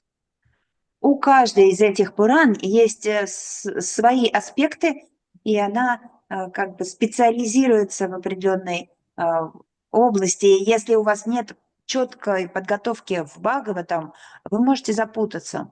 Because I already see how you're confused about Shiva Tattva. Потому что уже видно, как вы запутались в Шива-татве. Shiva Tattva is never described that he's in Tamaguna. He's only in charge for the Tamaguna. Шива-татва — это состояние, когда Шива никогда не находится в тамасе. Описано, что он отвечает за тамагуну. So what does Я this mean? сказал, да. Listen now. Послушайте, пожалуйста. So what does this mean? What does this mean, Tamaguna? Что означает тамагуна? The whole material universe is creation, is tamasa. Вся материальная вселенная, все это творение является тамаса. Lord Vishnu himself never goes in touch directly with the tamasa. Therefore, he expands himself through Shambhu, Shiva. Господь Вишну сам никогда непосредственно не соприкасается с тамасом. Для этого он себя распространяет в Господа Шиву, Шамбу. That's very clearly described in the Brahma Samhita. Об этом очень четко описано в Брахма Самхите. Mahavishnu is looking over the universe, over Prakriti, the material nature. It impregnates it with the living entities and with the time factor. And that aspect is Shambhu. Когда Махавишну для того, чтобы пробудить материальную природу, бросает на нее взгляд, оплодотворяя ее, этот аспект Махавишну называется Шамбу. Durga is also described that she is in Tamaguna, but actually Brahma Samhita says Shrishti, Shriti, Pralaya. So that means they are in charge, Shiva and Parvati. They're in charge for the creation, maintenance, and sustenance. Также говорится, что и Дурга относится к Тамагуне, но в Брахма Самхите четко описано, что Господь Шива и Парвати отвечают за творение, поддержание и обеспечение. And it is never stated in any Vaishnava scripture, also not in the Bhagavatam, that Shiva is in Tamaguna. Shiva only is in control for Tamaguna. И в вайшнавских писаниях нигде не сказано, что Шива в Тамагуне. Шива именно отвечает за Тамагуну. But how he can be in charge of Tamaguna if he is in charge of Tamaguna and he will be in Tamaguna himself, he could not be in charge. То есть управляет ей. А если он ей управляет, он не может сам быть в этой Тамагуне. That means he must be aloof of the Tamaguna. То есть, конечно, он выше Тамагуны. As Shiva himself told to Parvati, to Sati, Sattvam, Vishuddham, Vasudeva, Shaktitam. The stage of consciousness of Lord Shiva is the Vasudeva Sattva, Vishuddha Sattva. Шива объясняет Сати в этом стихе, что состояние сознания Шивы – это Вишудха Саттва. So he's not in the material sphere. Он не относится к материальной сфере. He's always transcendentally situated. Он всегда находится в трансцендентном положении. But still we don't make the mistake, to equalize him with Vishnu or Krishna. Но при этом мы делаем ошибку, отождествляя его, то есть ставя его на один уровень с Вишну или Кришной. He always remains Shiva Tattva. Он всегда остается Шива Татвой. What? Ja. Wenn wir denken über Tamas, denken wir das etwas tamagonisch, oder? Ja. Aber in mode of ignorance, weil der Tamagona ist auch Sound. Das heißt, es ist nicht, dass nur schon, das heißt, diese Bhagavatam-Klasse konnte ohne dieses Element von Tamagona gar nicht stattfinden. Denn Sound gehört zu Tama, ist nicht nur Schmutz. Wir denken nur über Schmutz oder Unwissenheit. Aber selbst Klang. No, it's okay. Gauranga Priya makes a nice point here. Гуранга Прия добавляет очень хороший момент. Because if Shiva is in control of Tamaguna, that means actually all the elements. Шива управляет Тамагуной. На самом деле он управляет всеми Sound, элементами. sound, touch, form. Звуком и прикосновением, и формой. So Shabda is also a manifestation of Tamasa. Шабда это тоже проявление тамаса. So, but if we don't have the organ, the sound of Shabda and the ear organ of receiving the Shabda, we cannot now speak with each other and hear each other and chant Hare Krishna mantra. Но если нет звука шабды, и если нет у нас слухового органа и уха, чтобы принять шабду, мы бы не смогли даже не слушать, не общаться друг с другом. This is described in the 11th canto by Krishna. Krishna? Об этом говорит в 11-й песне Кришна в разговоре с Удавой. Because there Krishna explains which elements belong to Tama, which to Rajas, and which to Sattva. Именно там Кришна объясняет, какой элемент относится к тамасу, к раджасу и к саттве. And sound is Tama. Sound is Tama. Звук относится к тамасу. Because we are in Tama. А поскольку мы в тамасе, therefore the sound that we can actually perceive sound, even from the spiritual world, we need the transmission of Tama. Поэтому для того, чтобы воспринять звук, который происходит из духовного мира, мы должны сначала иметь такой трансформатор передачи нам этого шабда. Therefore, another name of Shiva is Shankara. Поэтому еще одно имя Шивы – Шанкара. And the Lord of Shankara is Sankarshan. А Господь Шанкара – Санкаршана. So what means the word Sankara and Sankarshan? It means the agent who connects us with Krishna, with the transcendence. Что означает это имя Шанкара и Санкаршана? Это тот представитель, который соединяет нас с Кришной.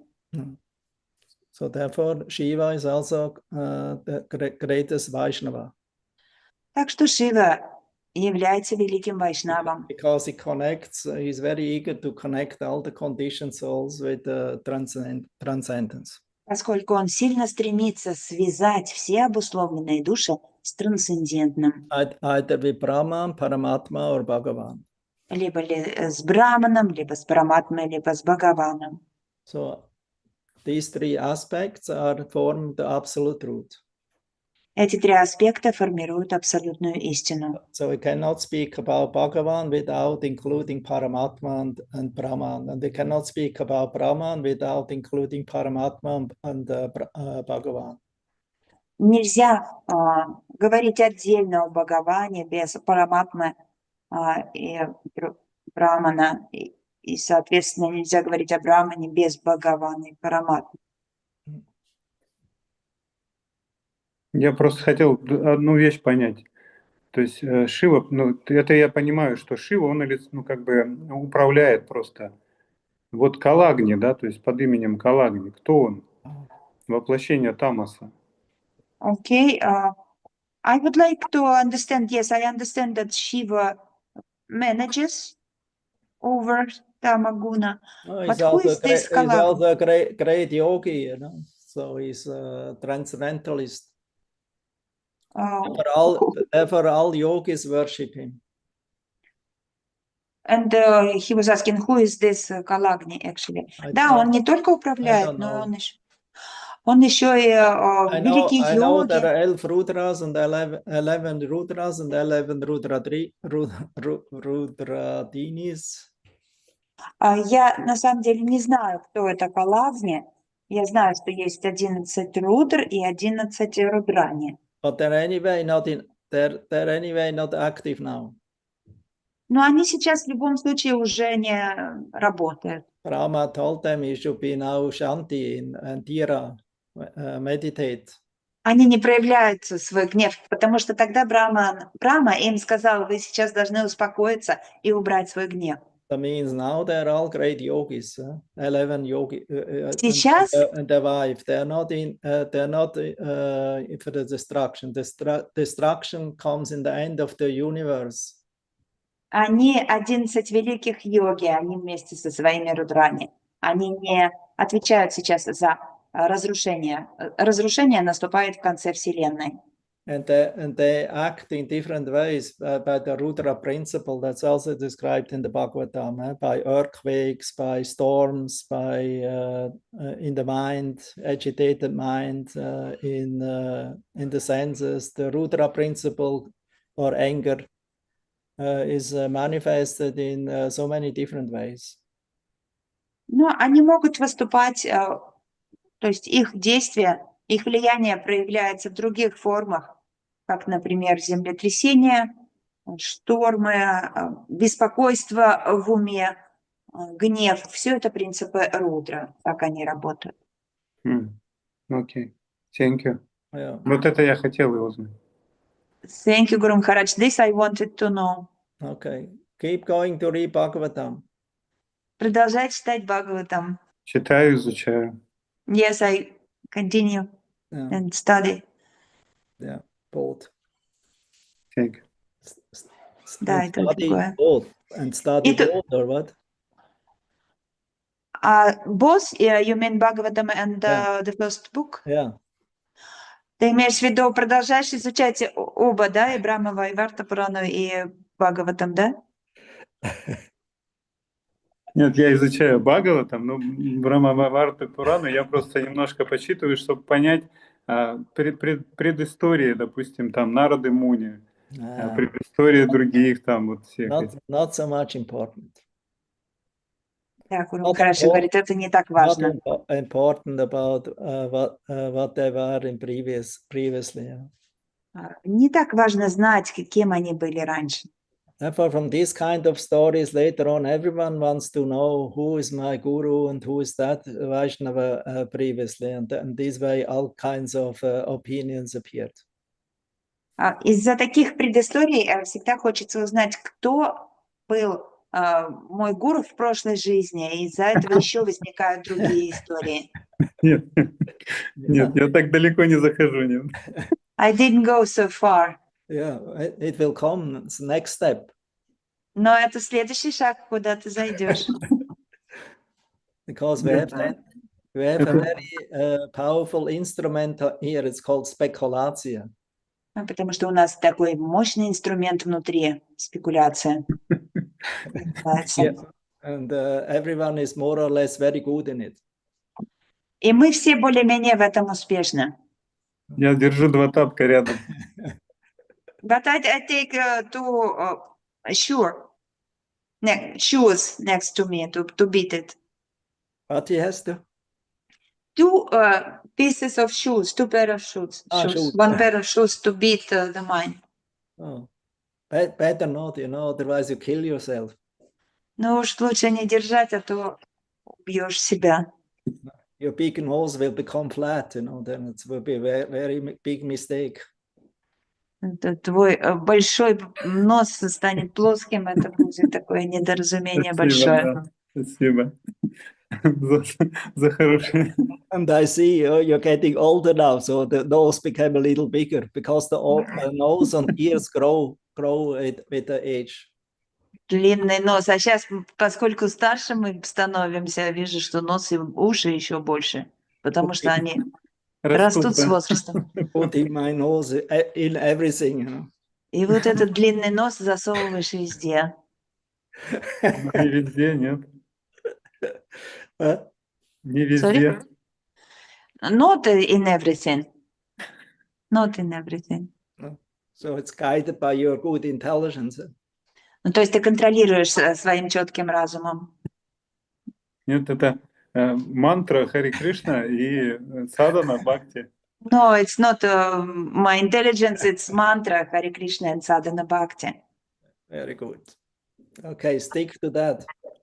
Очень хорошо, вот этого, да, придерживайся тогда. Good, then we can go to the next.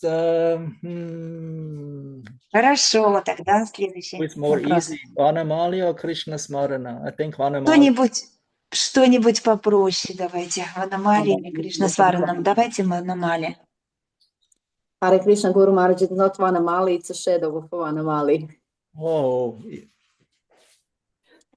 So you can do. Let's see what you have to ask. My question is, like you were speaking, that devotees is not under the control of Kala, that he has no schedule, I mean, for book for the whole year, because also he has no fear. But on other hand, like when you have altar service, everything has to be on time. And once I heard, I don't know if it's true, that somebody was too late to do altar service, and Srila Prabhupada was like angry, like you will, not because of him, but one day you will be late to Krishna. So in my mind, these two things are not. Yeah. Это не Ванамали, а тень Ванамали.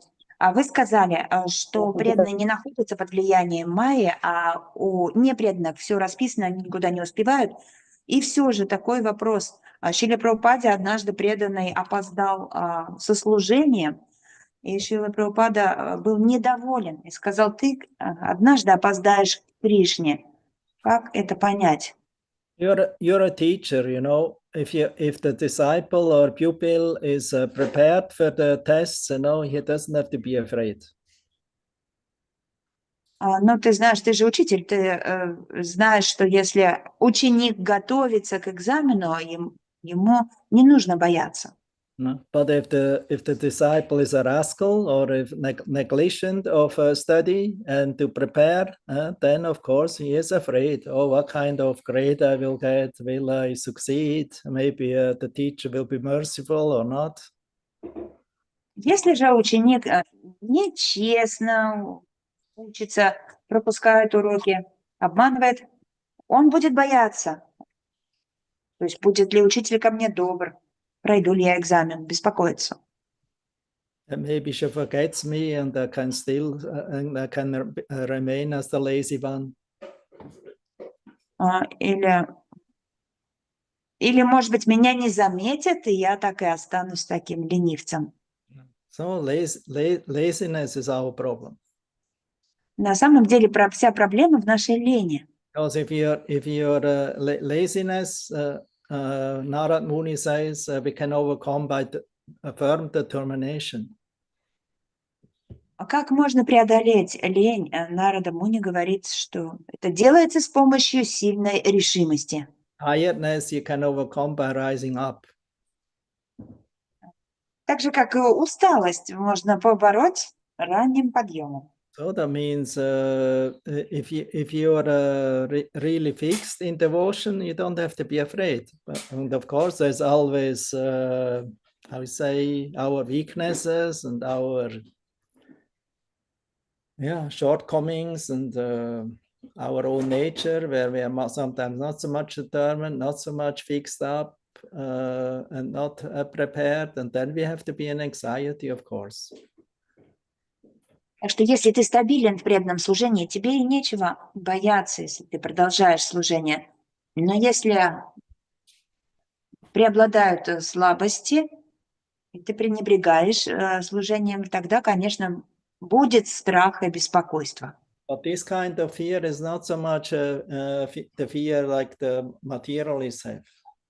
И все же этот страх и беспокойство не тот, что испытывают материалисты. It's fear, of unpunctuality, or in, I would say, as a devotee now I speak.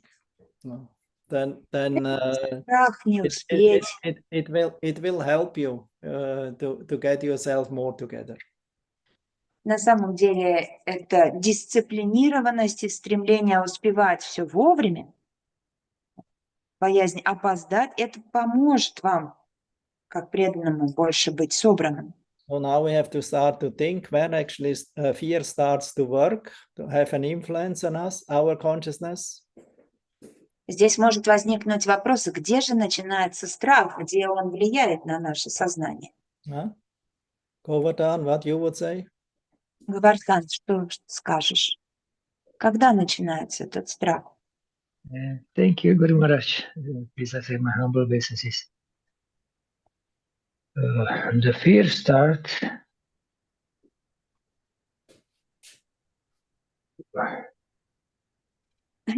when we feel, I see by myself, at my example, when I feel that I'm not ready, that I'm not actually fixed. For me, it's the most important to be fixed, to be. Yeah. But what is this condition? Where this fear arises, when you are not fixed. I think I thought. Make it very simple. Don't explain it. Because we think that we are this body, and that we are. And what is this thinking of I'm this body? What is it? What is the cause of it? Illusion, ahankara, illusion, what you speak today, ahankara. Yeah, ahankara has three functions. We will hear it. It's not a lesson yet. It will come. Prepare yourself. Когда начинается этот страх? Что за состояние? Это состояние аханкара. There's ahankara in tamaguna, there's ahankara in rajas. Ну, у аханкары есть также три функции, и они действуют в разных гунах. Тамас, раджас и саттва. So what the point I want to make is Я имею в виду здесь. Fear only can have an influence at the time aspect who can cause the fear in you if you're in Tama and Raja guna. Я хочу подчеркнуть, что страх времени или страх не успеть, это, то есть мы под влияние времени попадаем только когда мы в тамасе и в раджагуне. Tamaguna and Rajaguna have their symptoms. Kapila Dev mercifully also will describe this for us, that we can recognize it. Otherwise, maybe we would not even recognize it. We think, yeah, it's me, very nice, I love me. У тамагуны и раджагуны есть свои признаки, и Капила Дев милостиво это нам объяснил, чтобы мы смогли это проанализировать. Because nobody thinks, oh, this is tamaguna. No, this is me, I love me. Потому что никто не считает, что это тамагуна, мы считаем, что это я есть, а я себя люблю. With all my anxieties and fears, it's a part of my life. Ultimately, we can enjoy again. И все мои беспокойства и страхи – это часть моей жизни, поэтому я могу в конце концов заново начать наслаждаться. And also have a peaceful life, sometimes go in vacation, hopefully. И я надеюсь, что у меня будет умиротворенная жизнь. Иногда я буду отдыхать от беспокойства. People making so many plans. У людей очень много планов. The Bhagavatam says all these plans become ultimately baffled, become destroyed. Но в Бхагаватам говорится, что все эти планы рано или поздно рушатся. Abhava yavada bodhachata yavanna jigasata atma tattvam. So it because it's not based on atma tattva.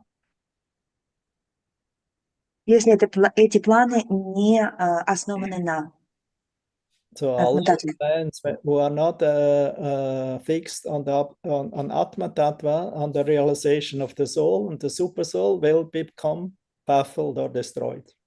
Все планы, которые не относятся к атма-татве, реализации души, сверхдуши, будут разрушены. So therefore the plans and the action what we do in the mode of goodness, especially in Shuddha Sattva, there will be no more fear.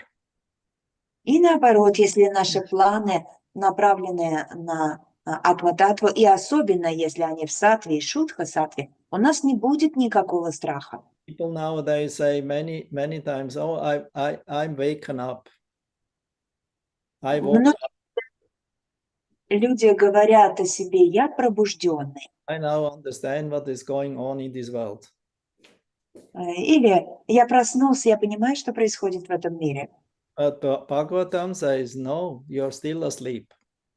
Но в Бхагаватам говорится: нет, ты не пробужденный, ты все еще спишь. You only woke up, to be a little aware what is going on around you or in this world.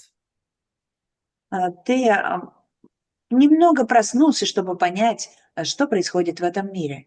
But you are actually not woken up. You are still in the dreaming stage and sleeping stage. Но на самом деле ты не проснулся, ты все еще спишь. Because you still consider yourself this body and the doer.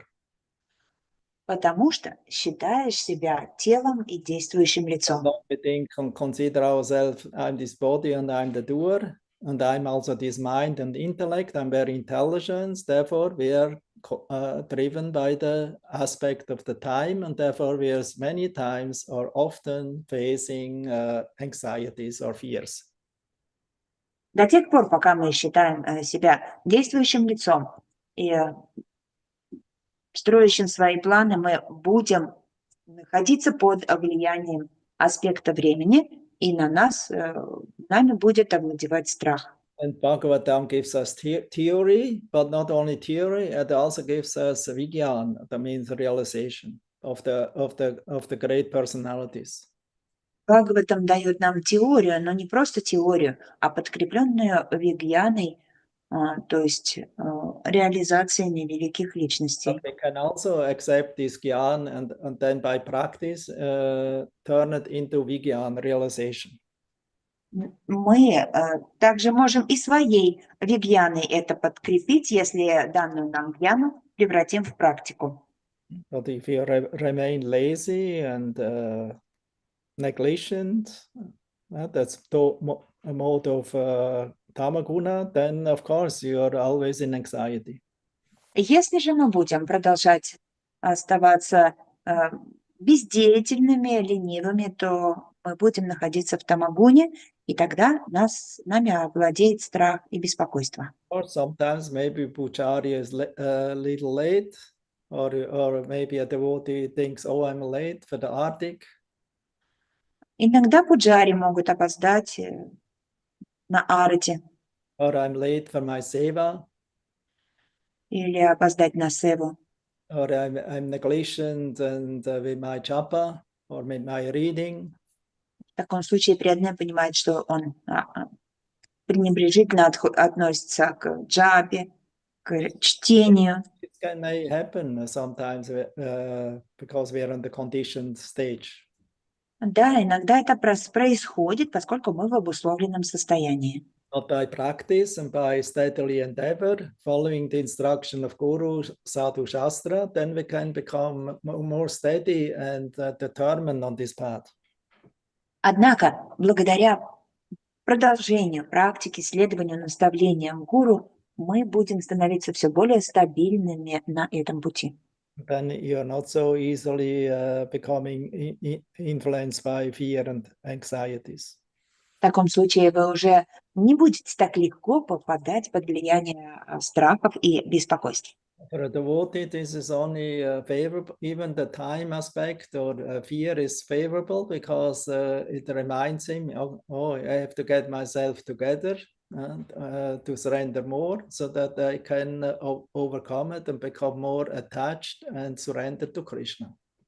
Для преданного, наоборот, это влияние времени благоприятно, потому что оно его торопит, и преданный понимает, что у меня все меньше времени предаться Кришне, поэтому нужно спешить.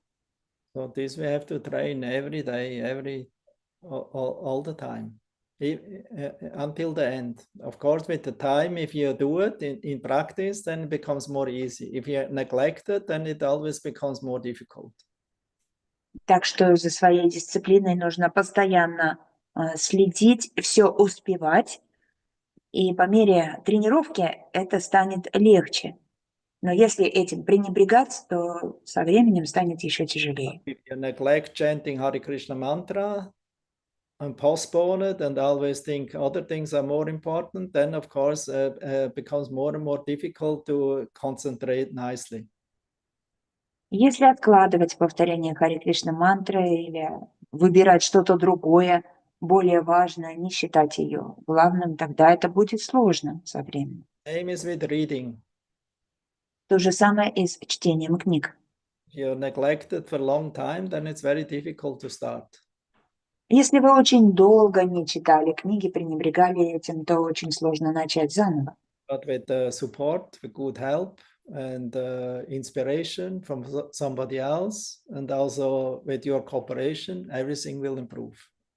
Однако, если у вас есть поддержка кого-то более сильного, и если вы сами тоже будете с собой, то есть договоритесь, то все получится хорошо.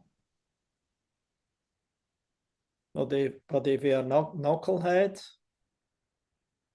Если же вы бестолковый, listening so many times instruction, but not following it, neglecting, only say yes, yes, but actually not doing it, then of course you cannot make any progress. But then you cannot blame the process or Krishna or Guru.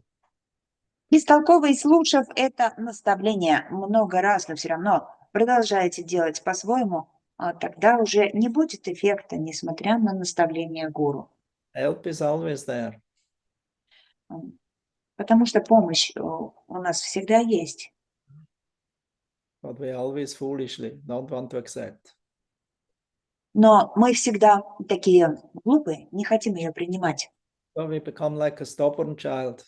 Children become, you notice maybe after some years when they become certain age, they become quite stubborn.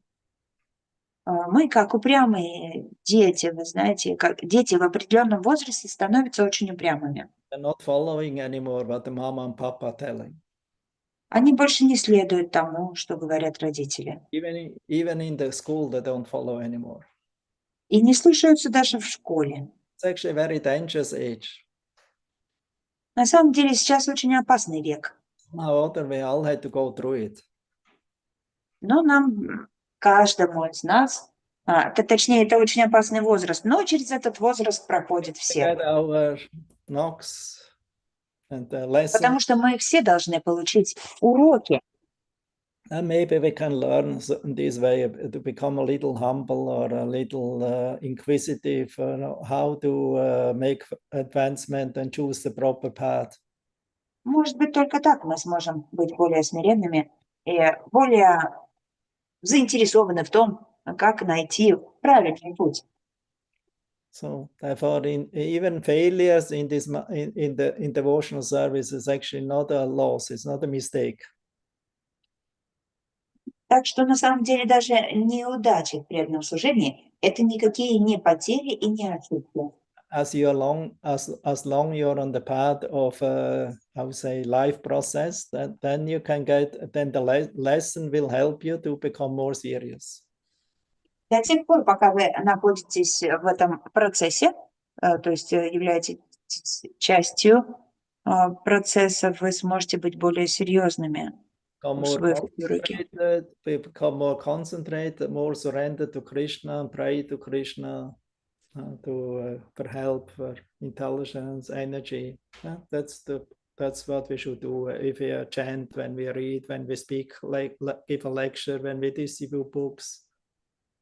Вы будете более концентрированы в чтении книг, в воспевании, в распространении книг, в чтении лекций.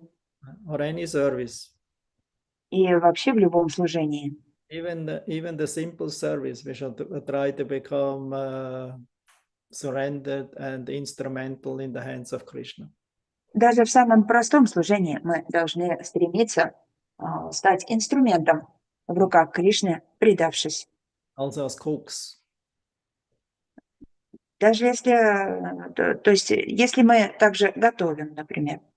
So you should not think you're the cooker, you're the doer. So you pray to Radha Krishna or Radharani, Lakshmi, that they will use you so that you can prepare something nice for Krishna. Не надо думать, что готовите вы своими силами, потому что готовят Радхарани. И, то есть вы готовите для Радхарани и для Кришны. Вы должны для них приготовить что-то вкусное. And the prasadam will always very tasty, very nice. В случае прасад будет всегда очень вкусный. Okay, Vrindarika. Okay, Guru Maharaj, thank you so much. You agree? Sure, I do. But somehow also I wanted to ask, yeah, I agree with all you said, but somehow my question was like Krishna is having Leela every day at same time, every minute, from this minute to this minute, from this minute, other Leela. So all day it's like in minutes. So that was like, it's so important of time in the Leela as far as I understood. Vrindarika, forget this Astakalya. That's not your level. Да, я, конечно, согласна, но ведь Кришна тоже свои игры устраивает, все свои танцы по минутам. От минуты к минуте у него разные игры. Хорошо, Ольга, забудь эту аштакалью, это не твой уровень. That's if you're ready for it, will become revealed to you without stress. Когда ты будешь к этому готова, тебе все эти сомнения будут разъяснены без такого напряжения. Only for your information, you cannot attain Krishna by artificial Astakalya imitation. И также, к сведению, Кришны невозможно достичь, если мы будем имитировать это следование аштакалии. It's completely nonsense, and this is artificial. That's not our process. Это абсолютно бессмысленный, искусственный процесс, он не относится к нашему пути. We become Krishna conscious by following this process of hearing and chanting, and remembrance will come naturally, in a natural way. Потому что когда ты станешь сознающим Кришну, с помощью слушания и воспевания это знание откроется само собой.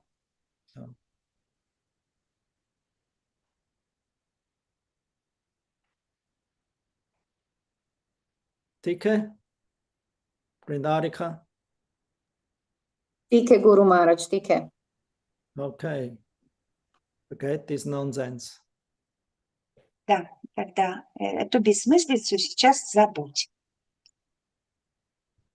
Otherwise, you become a regulated monkey in next life. Then you're spontaneously being regulated in Vrindavan. Такой обезьяны, который живет по часам. Просто будешь спонтанно упорядоченной во Вриндаване. I observed the monkeys in Vrindavan. They're very regulated. Я наблюдал за обезьянами во Вриндаване. Они ведут очень упорядоченный образ жизни. They have no watch. They have nobody who tells them. У них нет часов, никто им не говорит. So that's natural if you're in the bhav. You have to be in the bhava. Так что это естественное состояние, если ты в бхаве, поэтому нужно быть в бхаве. If you're a monkey bath, then you naturally, everything becomes, your whole day becomes very regulated. The dog bath. Если ты в состоянии бхавы обезьяны, то естественным образом будет упорядоченная жизнь. Есть бхава собаки. So if you're in the rasa bath, in some kind of a sthayi bath, dasa, Sankhya, Vatsalya, etc., then naturally you will become regulated and spontaneously. It's not an artificial way. It's not an empiric path. It's spontaneous. Therefore, there's no fear. Если ты в раса-бхаве, стаи-бхаве, ватсале, то будет спонтанное состояние упорядоченности. Здесь не нужно бояться. In rag, there's no fear. В раге нет страха. There's no fear. Fear is absence. Страх – это отсутствие. Oh, and reverence. There's no scares of fear on time and that time because the devotee, everything he's doing is a flow from the heart, from his bhava, from his love and devotion. Страх там отсутствует. Все служения исполняются спонтанно. Это, то есть ко времени служения, оно не от страха, а от любви и преданности. In the spiritual world, this is naturally going on like that. В духовном мире так происходит естественным образом. There's no Mahamaya, there's all Yoga Maya. Там нет Маха-майи, там только Йога-майя. Everything goes very natural, very almost automatically. Все происходит очень естественно, практически почти автоматически. But here in the material world, we try to artificially imitating that, so we drop on the nose, guaranteed. А здесь в материальном мире мы пытаемся это делать искусственно, поэтому падаем. If you are on the level of this lila to meditate about Astakalya lila, then it will be revealed to you. Если ты хочешь медитировать на Аштакалью лилу, ты ее получишь, когда будешь к ней готова. But yeah, now you are still struggling with your senses, so we are sadhana bhakti, vaidhi bhakti. А сейчас ты все еще сражаешься со своими чувствами. Мы все еще на уровне садаки, вайдья бхакти. You carefully practice vaidhi bhakti, it will lead naturally to raga, raga to bhava, and bhava to prema. И если мы внимательно будем следовать вайдья бхакти, то она естественно приведет нас к раге, бхаве и к преме. That's like cultivating a plant. You don't have to force that the flower of the plant will open. Словно стадии роста растения. Не нужно насильно раскрывать цветок растения. The flower will naturally open according to the time. You cannot control it. Потому что цветок раскроется сам в соответствии с временем. Вы не можете на это повлиять. So write this down. Запишите это. Okay, now the last one. Krishna Smarana. Последний вопрос. Кришна Смарана. Ари Кришна, Махарадж, спасибо за лекцию. Интересную. Мне давно я хотел задать этот вопрос. Вот здесь перечисляется 24 элемента. Thank you very much for the class. My question is regarding 24 elements. Здесь приводится элемент оскверненное сознание и ложное эго. Если ложное эго – это отождествление себе с телом, и оскверненное сознание тоже отождествление себя с телом. Почему, как они отдельные элементы перечисляются? Here, contaminated consciousness and a false ego are described, and they both are related to identification with the body and contamination. But why are they separated in two different elements?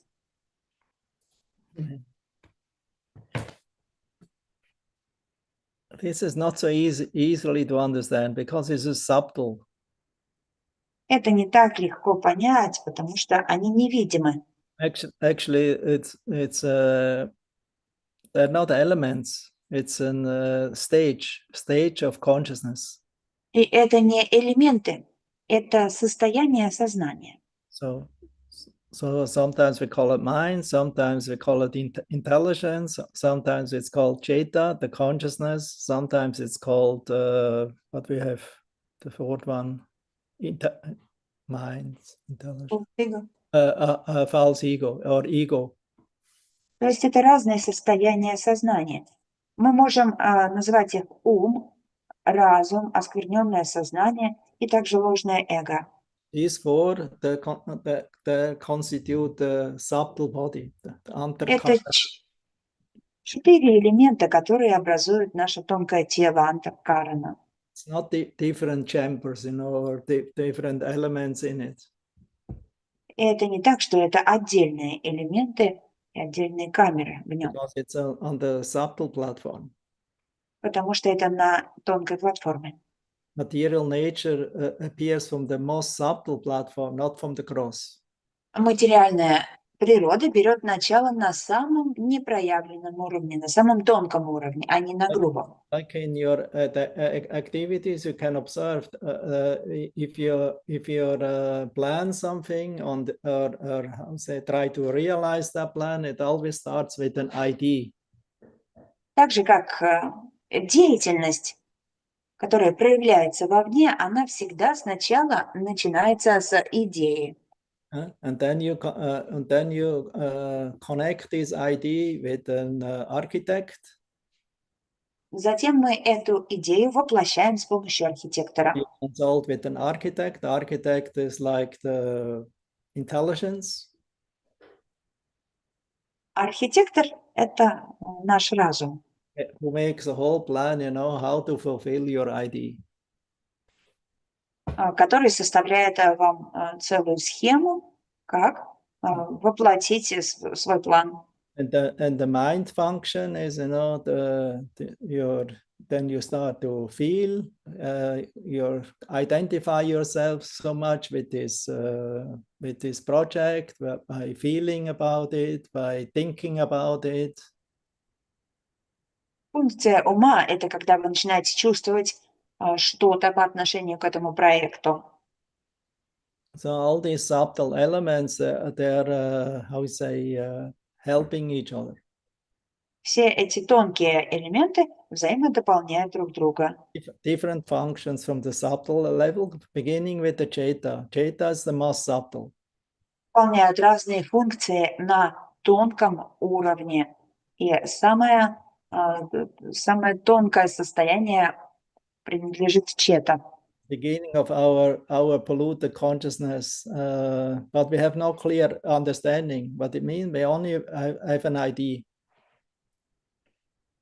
То есть что начинается с нашего оскверненного сознания? У нас нет точного понимания, у нас только есть об этом представление.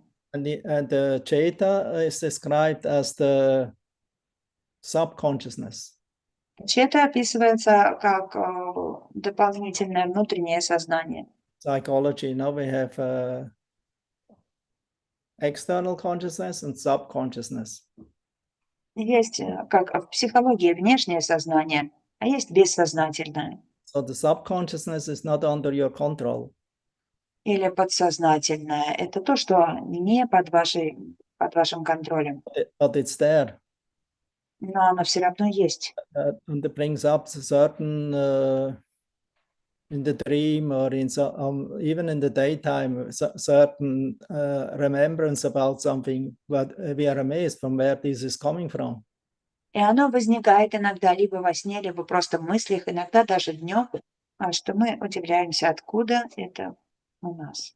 So Cheta is actually the subconsciousness, what the soul always carries with it from one body to another, and even when it goes in the body or resting in the Mahavishnu body with the 24 elements and Prakriti, who becomes Pradhana and becomes manifested again.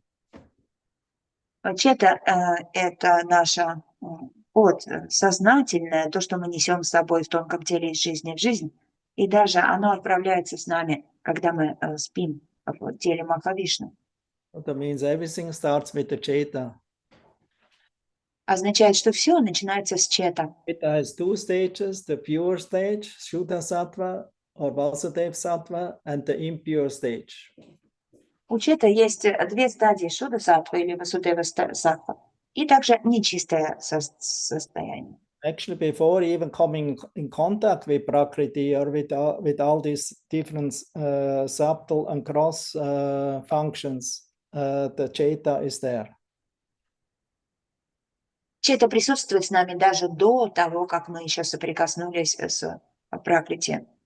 Cheta is like an, how you say, like a covered mirror. Это словно покрытое слоем пыли зеркало. If you want to see yourself in the covered mirror, you cannot see yourself. You cannot understand who you are. Потому что если вы посмотрите в это запыленное зеркало, вы даже не увидите отражение, и вы не понимаете, кто вы. Therefore, Cheta Darpana Marjanam. Cheta Darpana Marjanam. So the mirror, the consciousness, who is like a mirror, is clear in the clean stage, is dirty, so we have to purify it, Marjanam. Поэтому говорится Чета Дарпана Марджанам, сознание нечистое, поэтому нам нужно очищать зеркало сознания. When your mirror is free or purified, then you can see everything. Когда зеркало чистое, тогда вы увидите четкое изображение. So now this Cheta is like a shadow of the soul, shadowing. In the psychology, they also have this shadowing. This material, we have so many conceptions. It's actually shadow of consciousness. Так что чета еще является и отражением души. В психологии тоже есть понятие тени или отражения. The problem is we identify ourselves with this shadow, not with the reality. Проблема лишь в том, что мы отождествляем себя с этой тенью, а не с реальностью. As soon you understand this is shadow, this is not you. This because the Cheta comes in contact with the ahankara, with the false ego, that gives you the identification, it's me. И как только вы понимаете, что это не вы, но как только чета соприкасается с аханкарой, ложным эгом, вам начинает казаться, что это вы. But as soon you understand it, oh, this is not me, this is only my shadow. Но как только вы понимаете, что это не вы, а всего лишь ваше отражение, I want to know my real self. Я хочу познать свое истинное я. This is called self-realization. Это называется самореализация. Everything else is not only self-illusion. А все остальное лишь самоиллюзия. Self-realization is not realizing the perfection of your material body and life. Самоосознание относится не к осознанию совершенств вашего материального тела и материальной жизни, and all your plans. или ваших желаний и планов. That's not self-realization. Это не That's самореализация. self-illusion. Это самоиллюзия. Actually cheating ourselves. Мы на самом деле обманываем себя. Real self-realization means to realize the Atma, the soul. Истинное самоосознание означает осознать атму, душу. So, and the soul consciousness is actually the real consciousness. Сознание, то есть настоящим сознанием является сознание души. Can only be happy if you're actually Krishna conscious. И вы можете быть счастливыми только если будете в сознании Кришны. But if we are conscious about our dream theater of material life, then we become miserable. Если же у вас есть концепция, если вы мечтаете о том, чтобы быть творцом в материальной жизни, тогда это не приведет к счастью. Therefore, from the Cheta, it pollute the consciousness of the soul. It comes in contact with the wire of Ahankara. Так что через чета, когда через чета оскверняется сознание обусловленной души, когда нам присоединяется к шнуру Аханкара. Ahankara is like a clue. Аханкара словно клей, Who connects you with false identification. который соединяет нас с неправильным самоотождествлением. It's not a soft glue, it's a very hard glue. Причем это не мягкий клей, а очень жесткий. So it's practically very difficult to get free of Ahankara if you one time glued on it. Практически очень сложно избавиться от Аханкары, если приклеился этот клей хотя бы один раз. Then we have the intellectual function. А также у нас есть функция разума. What is right, what is wrong. Различать, что правильно, что неправильно. Analyzing things, what it is. Анализировать. This is function of intelligence. Это функция разума. That will all be described also in this chapter later on. Это тоже будет описано позже в этой главе. So Kapila Dev can explain it much nicer. Капила Дева объясняет это гораздо лучше. So I'm layman, so I cannot explain it so nice. Я не могу это объяснить так красиво, как Капила Дев. And then we have the mind. А также есть ум. Feeling and willing. Думать, чувствовать и желать. With this one we are very comfortable with. Consider him our friend. С этой функцией нам очень комфортно. Мы считаем, что ум наш друг. Although he's only so-called friend if he is not Krishna conscious. Несмотря на то, что он лишь кажется другом, если он не в сознании Кришны. So now we understand how Krishna consciousness is functioning. А сейчас мы понимаем, как действует сознание Кришны. We are engaging our senses. The mind is connected with the senses, the sixth sense. Мы занимаем свои чувства, а ум связан с чувствами. Ум – это шестое чувство. From him comes thinking, feeling, and willing. That means all our activities, active organs, knowledge acquiring organs are connected with the mind. The mind is the 11th sense. И от него исходят функции думать, чувствовать и желать, что запускает в действие наши познающие и активные чувства. Поэтому ум – это 11-е чувство, которых 5, всего 10, и ум – 11-е. Then we have the 5 gross elements, earth, water, fire, air, ether. А также у нас есть 5 грубых элементов – земля, вода, огонь, воздух, эфир. Makes 16. Что дает 16. And then 5 sense objects, form, taste. Еще 5 объектов чувств. Форма. Sound, this sense objects. So makes 21. Запах, вкус и так далее. Всего 21 элемент. 3 subtle elements, because the mind we already included, the false ego, intelligence, and Cheta. Далее 3 тонких элемента ум мы уже перечислили. Остается разум, чета и аханкара, что составляет 24 элемента. And the time factor is the 25th element. И 25-м элементом является фактор времени. Or item, let's say item, because the element we always thinking in a certain form. Точнее, не элементом, чтобы нам не путать, а 25-м пунктом.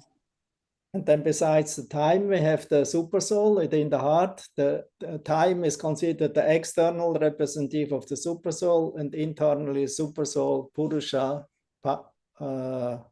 Paramatma is together with the Paramatma, with the Atma, the soul, conditioned souls, together. And that gives together 26.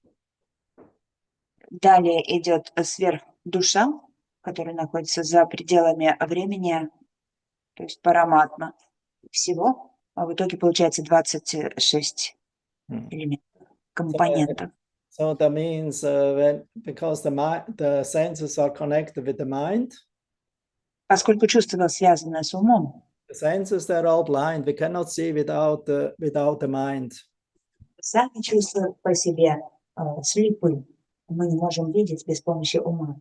So he's the function behind the senses. The senses are blind. Are useless. Ум — это функция, которая поддерживает чувства, а сами по себе чувства слепы. But the mind is useless if he acts alone, only in thinking, feeling, willing. He's a sentimentalist, we say. И ум также он бесполезен, когда сам по себе. Если ум просто думает, чувствует и желает, он превращается в сентиментальный. Therefore, the mind needs a good intelligence. Поэтому для ума необходим хороший разум. So Bhaktivinoda Thakur, he says that the mind is intelligent is just another function of the mind, more clear, more subtle, and more sharp. You know, what is right, what is wrong. Бхактивинод Тхакур говорит, что разум — это помощник ума, он помогает различать, что правильно, что неправильно. The mind is not able to make such distinction, so it needs the function of the buddhi, the intelligence. Потому что ум сам по себе не способен различать такие вещи, для этого необходим ум или будхи, то есть разум или будхи. And then there's the wrong conception for what everything is going on, and this is the ahankara. И поэтому возникает дальше неправильная концепция, ради чего это все существует. Неправильная концепция рождается из аханкары. What the ahankara tells you what you are, your man. Аханкара создает образы, заставляя вас думать, кто вы, мужчина, женщина. So what are all your identifications? И также создает разные виды отождествлений Your nationality. о вашей национальности. This is all done under the influence of the false ego. А все это находится под влиянием, под властью ложного эго. There's the three modes. Существуют три гуны. Sometimes they're also included in the Sankhya. Они иногда тоже включаются в санкхью. Sometimes they're not separately mentioned because they belong to Prakriti, to the material nature. А иногда они не отделяются, потому что относятся к пракрити, материальной энергии. So therefore, they are not always mentioned separately. Поэтому не всегда. То есть иногда о них тоже упоминаются. So that means the false ego is giving us the ID. The ID. Ложное эго создает идею. And even above that, even more subtle is the Cheta, the original shadow consciousness of the soul. Выше ложного эго находится чета, изначальное сознание, отражение души. So, but the shadow consciousness of the soul is useless if it is not connected with the whole samagri of the buddhi, with ahankara, buddhi, and mana. И отдельно это сознание, отражение души бессмысленно, если оно не связано с остальными тонкими элементами тонкого тела, с разумом и умом, будхи и мана. And according to that, we go in action. Потому что с помощью них мы совершаем действия, By engaging our senses in a certain way. занимая свои чувства определенным образом. So everything starts with the polluted consciousness, Cheta. Все начинается с оскверненного сознания чета. So therefore, to purify our consciousness, we have to start to purify our mind. Поэтому для очищения нашего сознания нужно начинать с очищения ума. Because the mind is connected with the 10 senses, so then they all become purified. И так как ум связан с 10 чувствами, то чувства тоже будут очищаться. And then the intellect will become clear. И также будет чистым разум. Then our identification will be clear. И наше самоотождествление тоже будет чистым. So in general, our main business is to purify our consciousness. That's the main business. Как правило, наша главная задача – это очищать сознание. Because when this original impure consciousness is purified, then we will detach ourselves from false identification. Sarvapati vinir muktam, tapratena nirmalam, rishikena rishikesha sevanam bhaktiryuchate. Потому что если сознание изначально очищено, then we will not understand ourselves as enjoyers of the false identity, but as servants of the Lord's senses. то мы уже будем себя воспринимать не как наслаждающиеся и неправильно отождествляющие себя, а как наслаждающие чувства Господа. Everything comes from the Cheta, from consciousness, and therefore if the consciousness is purified, then automatically everything else become purified. Итак, все исходит из сознания. Сознание первостепенно, поэтому если очищается сознание, будут очищаться и другие части. But somehow or other we have to start with the mind. Но начинать очищение нужно с ума. And with the senses. Из чувств. That's the process of sadhana bhakti. Таков процесс садхана бхакти. Engage our mind and the senses in Krishna's service. Занимая ум и чувства в служении Кришне. Bhakti yoga sadhana.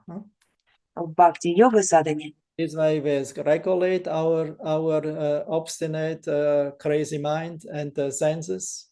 Благодаря этой практике мы будем упорядочивать свой сопротивляющийся ум и чувства. That we also need help of intelligence given by А для этого нужна помощь разума. Guru and the Shastra, they give us good intelligence, knowledge. Гуру и шастры дают нам хороший разум и знания. And ultimately, if we are fortunate, we can attain the stage of pure consciousness. И если нам повезет, то в конце этого мы обретем состояние чистого сознания. Yoga starts with the mind. Йога начинается с ума. Jnana vasita tatgatena manasa pashantiyam yogina. Or savaimana Krishna padara vindu, fixing the mind. Then if the mind is fixed, everything else will also come nice. То есть все начинается с сосредоточения ума. Если ум сосредоточен, все остальное последует. And that we are able to fix the mind, we need, of course, also the help of intelligence. А для того, чтобы быть способным сосредоточить ум, нужна помощь разума. So according to how I understand, this is all simultaneously this subtle body, this antakarana, one and different. Одновременно есть различие и единство антакараны. It means that there's a oneness, it's a subtle body, but they have different functions. Единство и различие тонкого тела, но у него есть разные функции. But I'm not the person to explain this exactly, I'm sorry for that. Сложно это объяснить точно. Я не тот человек, который может это объяснить. Спасибо, Гуру Махарадж, за ответ. Вот когда Махарадж объяснил, я... Sorry, and it's also not important to understand, to explain it so much. It's important that we understand the principle. На самом деле даже нет необходимости это подробно объяснять. Главное понять принцип. Because if you understand the principle, then you know in which direction to go, how to act. Как только вы его поймете, вы поймете, в каком направлении действовать. And if you now want to analyze, to become hang up, in this Sankhya, to analyze all these things, then you become entangled. Потому что если ты погрузишься в анализ всех этих сложных вещей, то ты запутаешься. Then then we'll not gain the proper result. Тогда не получишь требуемого результата. So we don't have to become expert in this, mental factory. Нам не нужно становиться искусным в этой ментальной фабрике. Just understand the principle. Главное понять принцип. And the direction, and the process. Направление и процесс. And the goal. И цель. Then everything will go on nicely. Тогда все заработает исправно. Okay. What do you want to say? Sorry. Что вы хотели сказать еще? Спасибо, Гуру Махарадж, за объяснение. Все. Thank you, Guru Maharaj, for your final explanation. That's all. Okay, Hare Krishna. Okay, the last one is, I don't know, is it Vanamali now or Vrindarika? Now it's Vanamali. Zadnje pitanje ne znam Vanamali ili Vrindarika. Sad je Vanamali. Hare Krishna. I would like... You're sure that you also want to put your nose in it? No, it's maybe you can say if you want to answer this question, because it has to do something from yesterday. What I met one lady on the street, and I would like to know how you would answer, how from her concept of life, if how you would answer, if you would like to. Yeah, can I ask this question now? We can try. Let's see. So, мне было бы интересно, как бы вы ответили на вопрос, который мне задала вчера женщина. Met a devotee years back, and it was in contact before, so some understanding is there. But she has like the concept that she does not want to put a form on the Lord. She calls it like vermenschlichen. Vermenschlichen. I don't know how to put in English. Humanized the personality of God. Yes, like it's a degradation to see the Lord in a form. How you would answer to this? That's a Christian concept. That's a general concept of the, of all this Western religion, Islam also, Christianity, that we should not make an image of God, because God is unlimited. Therefore, to put him in a human, like to see him as like put him in a human, present him in a human-like form. This like they consider like an apparat, like an offense. Она сказала, что видеть Бога в образе личности – это очеловечивание, то есть унижение образа Бога, то есть когда мы делаем его, опускаем как бы. Гуру Махарадж говорит, это типичная концепция христианства и разных западных религий, ислама в том числе тоже, когда считается, что Бог, он безграничен, а когда мы помещаем его в форму человека, мы словно его ограничиваем. But they all neglect the statement of Bible itself, because you can only present it on their own argument. The Bible itself, it is we are all made after the image of God. Но при этом они перечеркивают цитату из самой Библии, где говорится, что мы все созданы по образу и подобию Бога. So if God has no form, how can we have form? Потому что если у него нет формы, откуда же форма у нас? If God has no senses, how can we have senses? Если у него нет чувств, откуда чувства у нас? Then they should explain you what they consider to be God. Тогда они должны вам объяснить, что они считают Богом. She told you? Она сказала тебе? I То есть didn't ты ask спросила this ее? question. I didn't come so far. Нет, не спросила. You should ask then how, according to her concept, how God is looking. Is he looking? Has he an image or he has no image? Тогда надо было спросить, как, по вашему мнению, Бог должен выглядеть. У него вообще есть? Has he senses or no senses? Есть какой-то облик, или он такой невидимый? Есть ли у него чувства, или у него нет чувств? But then already the whole concept of any religion makes senseless if God has no form, has no senses. В таком случае, если бы у Бога не было ни формы, ни чувств, вообще всякая религия уже не имеет смысла. No activity. И если Бог бездеятелен. Doesn't make sense. Тогда в чем смысл такой религии? And to whom they pray? И кому они молятся? They always speak about God, but to whom you cannot speak to something that has no body, no senses, no activity. Они постоянно говорят о Боге, но невозможно говорить о том, у кого нет ни чувств, ни деятельности. Practically an impersonal God. Что это практически безличный Бог. For all these modern, how we say, we call them neo-Vedantism.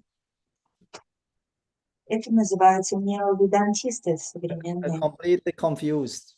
люди, которые абсолютно One sense, they always speak about the God, but then in the end they say, oh, but ultimately God has no form. He has no senses. С одной стороны, они постоянно проповедуют о Боге, но с другой говорят, что у него нет чувств и образа. But still, they always speak about him. They always offer prayers to him. Хотя постоянно о нем говорят и возносят ему молитвы. They also have Sharanagati, surrendering. И также у них есть шаранагати, предание. And love. И любовь. But how you can love something that is not, if you don't know what this person is and who Но как можно любить что-то, если the divine light or the white не light? знаешь, что это за личность? Or what do you love? Что же вы любите? Это какой-то божественный свет? Ultimately, they concoct all things. You can love everything. Когда они создают другую идею, что любить можно все. Can love a mountain and see God in him. Что можно любить гору и видеть Бога love a в ней. tree and see God in him. И дерево, и видеть Бога в дереве. It's all not wrong, but this is only universal form. That's a manifestation of the Lord's energy. Это все тоже правильно, но это проявление вселенской формы Господа, то есть проявление Его энергии. Like we're giving so much compliments and credits to an artist, how beautiful he makes a painting. Мы восхищаемся картиной художника и хвалим художника. But ultimately say, yeah, but the artist is Maya, he's not a person. Но при этом, если сказать, что артист – это майя, он не личность. So if the painting is beautiful, that means the artist that he had in mind must be also similar beautiful. Это то же самое. Потому что если красивая картина, то и артист, то есть если красивая картина, то художник тоже должен иметь красивую идею. We can give a compliment to an artist, but why we don't give compliment to the supreme artist, to Krishna? То есть мы восхищаемся художниками, но почему мы не восхищаемся высшим художником Кришны? It is entire, amazing universal manifestation. и его восхитительной вселенской картиной. Everything that we make artificially by progress of science, you know, will have no endurance. After some years, it will fall apart, and you have to build something new. Искусственно созданные творения не держатся долго. Нужно всегда создавать что-то новое. But Krishna arranged it in such a way that this whole universe is self-regulating. Но Кришна устроил таким образом, что вся эта вселенная поддерживает сама себя. And it's always going on. И существует вечно. Our machines, what we have nowadays, in some years, they will be, I would say, old time, arranged out, not functioning anymore. В отличие от наших машин, которые ломаются через какое-то время. But the universe is always functioning because there's a higher brain behind it, and that's Krishna, and he is not just an impersonal thing. So he's a person himself, like a powerhouse is producing electricity, but ultimately behind the powerhouse is also a person. Вселенная же существует вечно, потому что она поддерживается высшим источником энергии. It's not everything goes automatically. Ее кто-то поддерживает, она не сама по себе. But it's useless to speak with to explain to such bewildered souls.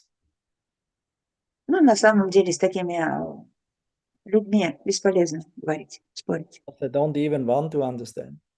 Они даже не хотят это понять. Because if they would understand that God is existing and that is a person, then you have to surrender. Потому что если они бы захотели это понять, то им пришлось бы предаться. Even the yogis and Mayavadis surrender, but only to a certain extent until they become God themselves. Предаются даже йоги и майявади, но до какой-то степени, до тех пор, пока они не достигнут положения Бога сами. Okay, Vanamali. Very nicely explained. Thank you. I understood that this, what you said, Neo-Vedantists, they use like slogan, the words like propaganda, that they are this vermenschlichen, that means they just use the words to put you, that we should not put the Lord in frame. Not only the Neo-Vedantists, also the Christians and Islam, they have the same practically opinion or picture. Неоведантисты просто играют словами, им нравится говорить, что нужно ставить Бога в рамку. Да, и не только они, но и христиане, и ислам, и другие. For the Mayavadi claims, you know, even if Brahman comes in this world, God comes to this world, then he has to accept the material body. Поэтому майявади говорят, что когда Господь приходит в этот мир, ему приходится принимать материальное тело. But that's only partially him. Then the original is always Brahman, you know, is. Но это только частично он, а изначально он всегда Брахман.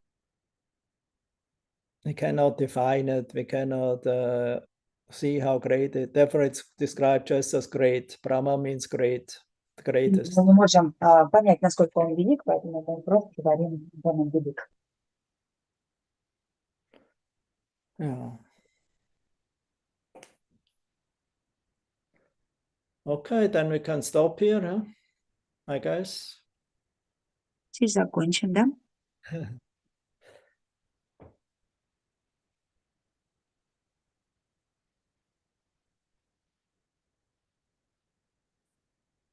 Thank you, Guru Maharaj. That was really good explanation. Really? Yes. Good. And it must be. Must be what, Guru Maharaj? That means it must be so, if Rasa says. Это было хорошее, да, понятное объяснение. Но, наверное, правда понятное, если Раса так говорит.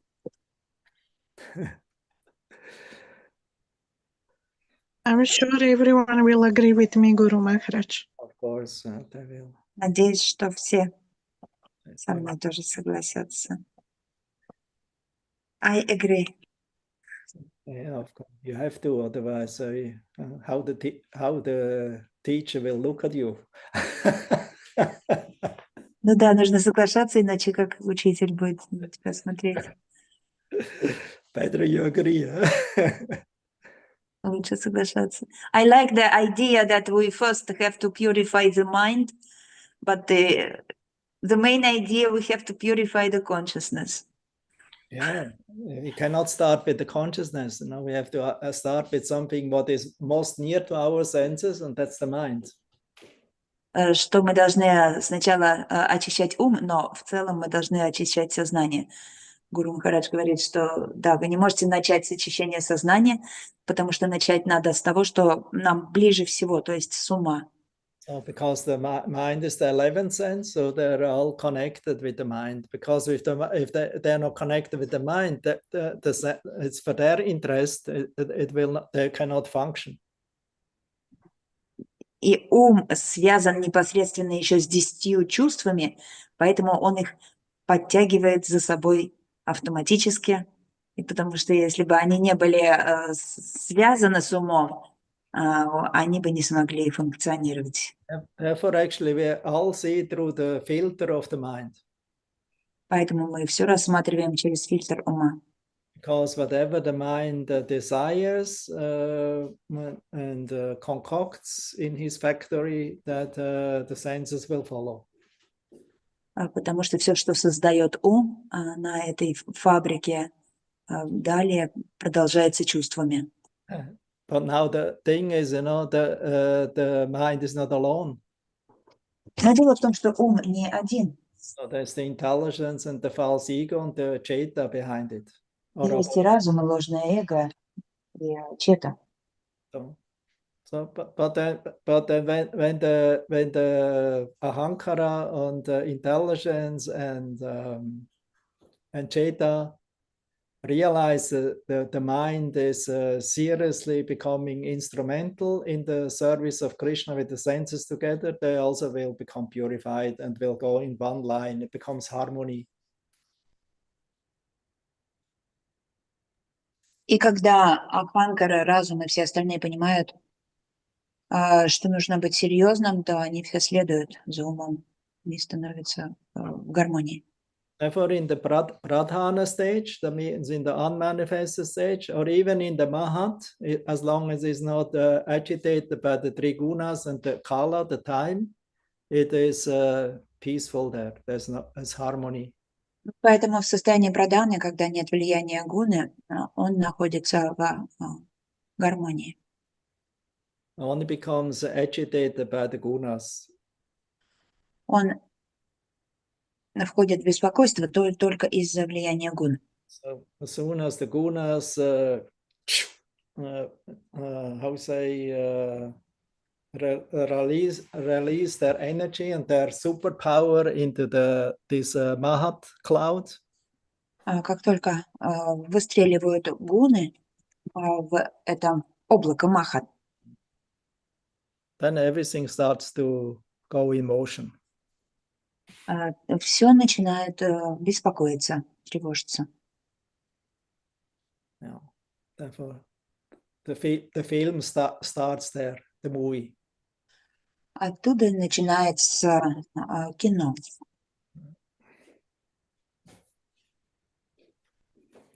То есть картинка начинает двигаться. Yeah.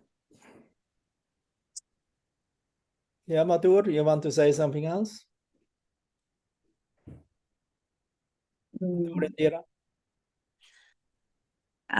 Actually, before I had a question. I don't know whether it is not much related with the class. Happens sometimes. It was just a short question that can I ask, or Yeah, it appeared again. Not much, but late. I don't know. That's about Kali Yuga, actually, because about this prediction that Satya Yuga will be encrusted in this age. What it will be? That Satya Yuga will be the part of Kali Yuga. But as far as I observe, the Kali Yuga is getting more and more degraded. I cannot understand where is the place where Satya Yuga, this 10,000 years, will appear. Maybe it's not much relevant question. No, it's not much relevant because there's not much evidence in scripture about this 10,000 years. It is, you can maybe summarize it in the end, I will tell. Because we are actually not in the real Kali Yuga, we are in the Sankhya. Understand Sankhya? Sankhya means overlapping time. Like in general, summer will not come from spring to summer from one day to another. It has an overlapping time. Nowadays, I don't know, sometimes it's summer, sometimes winter, sometimes spring. But it's even now, because we are now in Switzerland in springtime, April, but April, all 4 seasons can be still here in April, and also in one day. Can be summer, then snow can come again in one day. Then autumn can come again, spring can come again, winter comes again. It's just it's not real oriented. But then if it becomes oriented, full summer appears. That's like now we are in this overlapping time from Dvapara Yuga to Kali Yuga. It's an overlapping time, so it's still sometimes some elements or time where it looks auspicious for spiritual activities appears. But there's not an exact timing given. Of course, the timing of the Sandhyas are given. It's quite a long time. I'm not sure, 36,000 years. Whole Kali Yuga goes 432,000 years, and 36,000 years are Sandhya 2 times in the beginning and then the end. So it's an overlapping time. So in this overlapping time is still a good chance, to develop devotion or the devotional culture or can appear. Okay. Yeah, so it's. Мы сейчас живем еще не совсем. But I think we cannot give it exactly a timing and think now, oh, Shastra says like this or prophecy says like that. Each and every person should now try to start to produce or make the appearance of Satya Yuga in your own heart or consciousness. And then maybe some part, then maybe Satya Yuga will also appear around you. So I would try to do this until to wait till the world will change. Understand? Какое бы ни было, I'll translate this last sentence. Предсказание, каждый человек должен делать так, чтобы в его сердце расцвела Сатья-юга, независимо от времени. И делать все, чтобы вокруг была тоже Сатья-юга. That's clear now. Satya-yuga should start in yourself. Сатья-юга должна в вас самих начинаться. But because people if Kali Yuga is really in fully going on, people have no more capacity for practicing spiritual life. Потому что в Кали-югу люди не имеют способности практиковать духовную жизнь. But now still you can do it. Но вы все еще можете. As you see, it's progressing. It's can become very difficult if it goes on. И это будет сложнее по мере развития Кали-юги. Because now there are a lot of Kali Chelas all over the world. They're all connected with each other, and it's a game, you know, about the power. Очень много кали-челов по всему миру сейчас, которые меряются силой друг с другом. So they work very hard in it. If they succeed and who succeeds, we don't know. Которые очень в этом преуспевают. И кто-то из них выиграет, а кто выиграет, никто не знает. Because they also act under the three gunas. Потому что они тоже действуют под влиянием трех гун. Mostly under Tama and Rajas. Они в основном And под влиянием Тама и Раджас. also have to die. Но они тоже рано или поздно умрут. And their plans are also not always fulfilled and functioning. Вместе со своими планами. Yeah, so it's all like that. Как всегда. Therefore, as devotees, we don't have to be very much scared about that. If you're Krishna conscious and try to live your life in Krishna consciousness and don't make yourself dependent on the materialistic lifestyle, then you will still can live in harmony and peacefulness and happiness.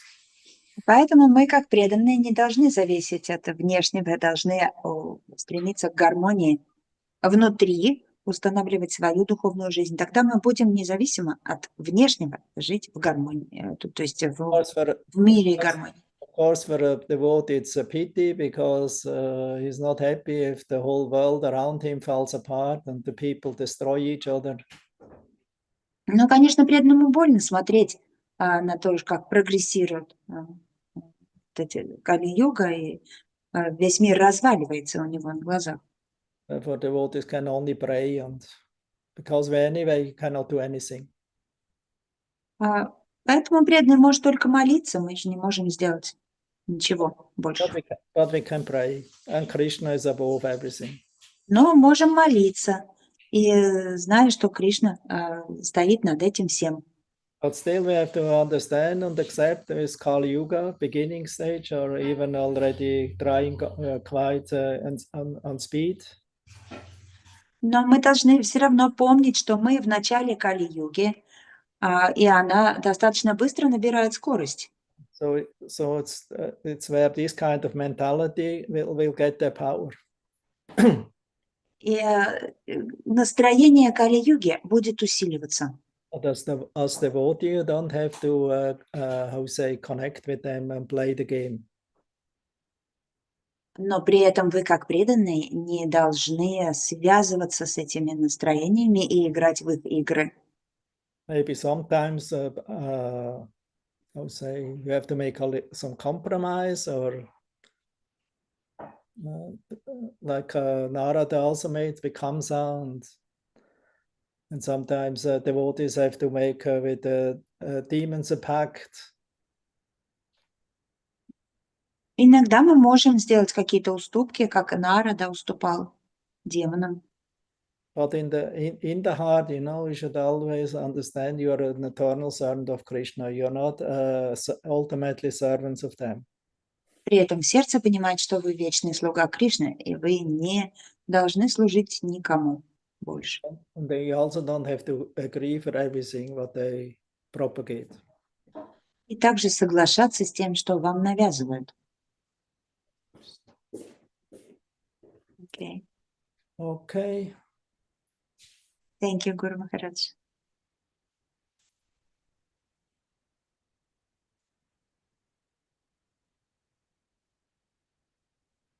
So good then, we stop. Thank you very much. Hare Krishna. Закончим. Спасибо большое. Hare Krishna, thank you very much. Thank you, Guru Maharaj. Glory to Srila Prabhupada. Thank you, Guru Maharaj. Shantaraj Srimad Bhagavatam ki jai. Jai, thank you. Jai, Thank Hare you, Maharaj. Hare Krishna. Hey, Bo.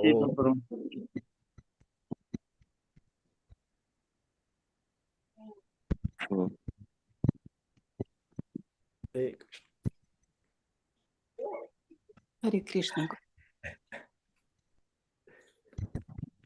very much. Jai. Hare Krishna. Hare Krishna. Jai. Haribol.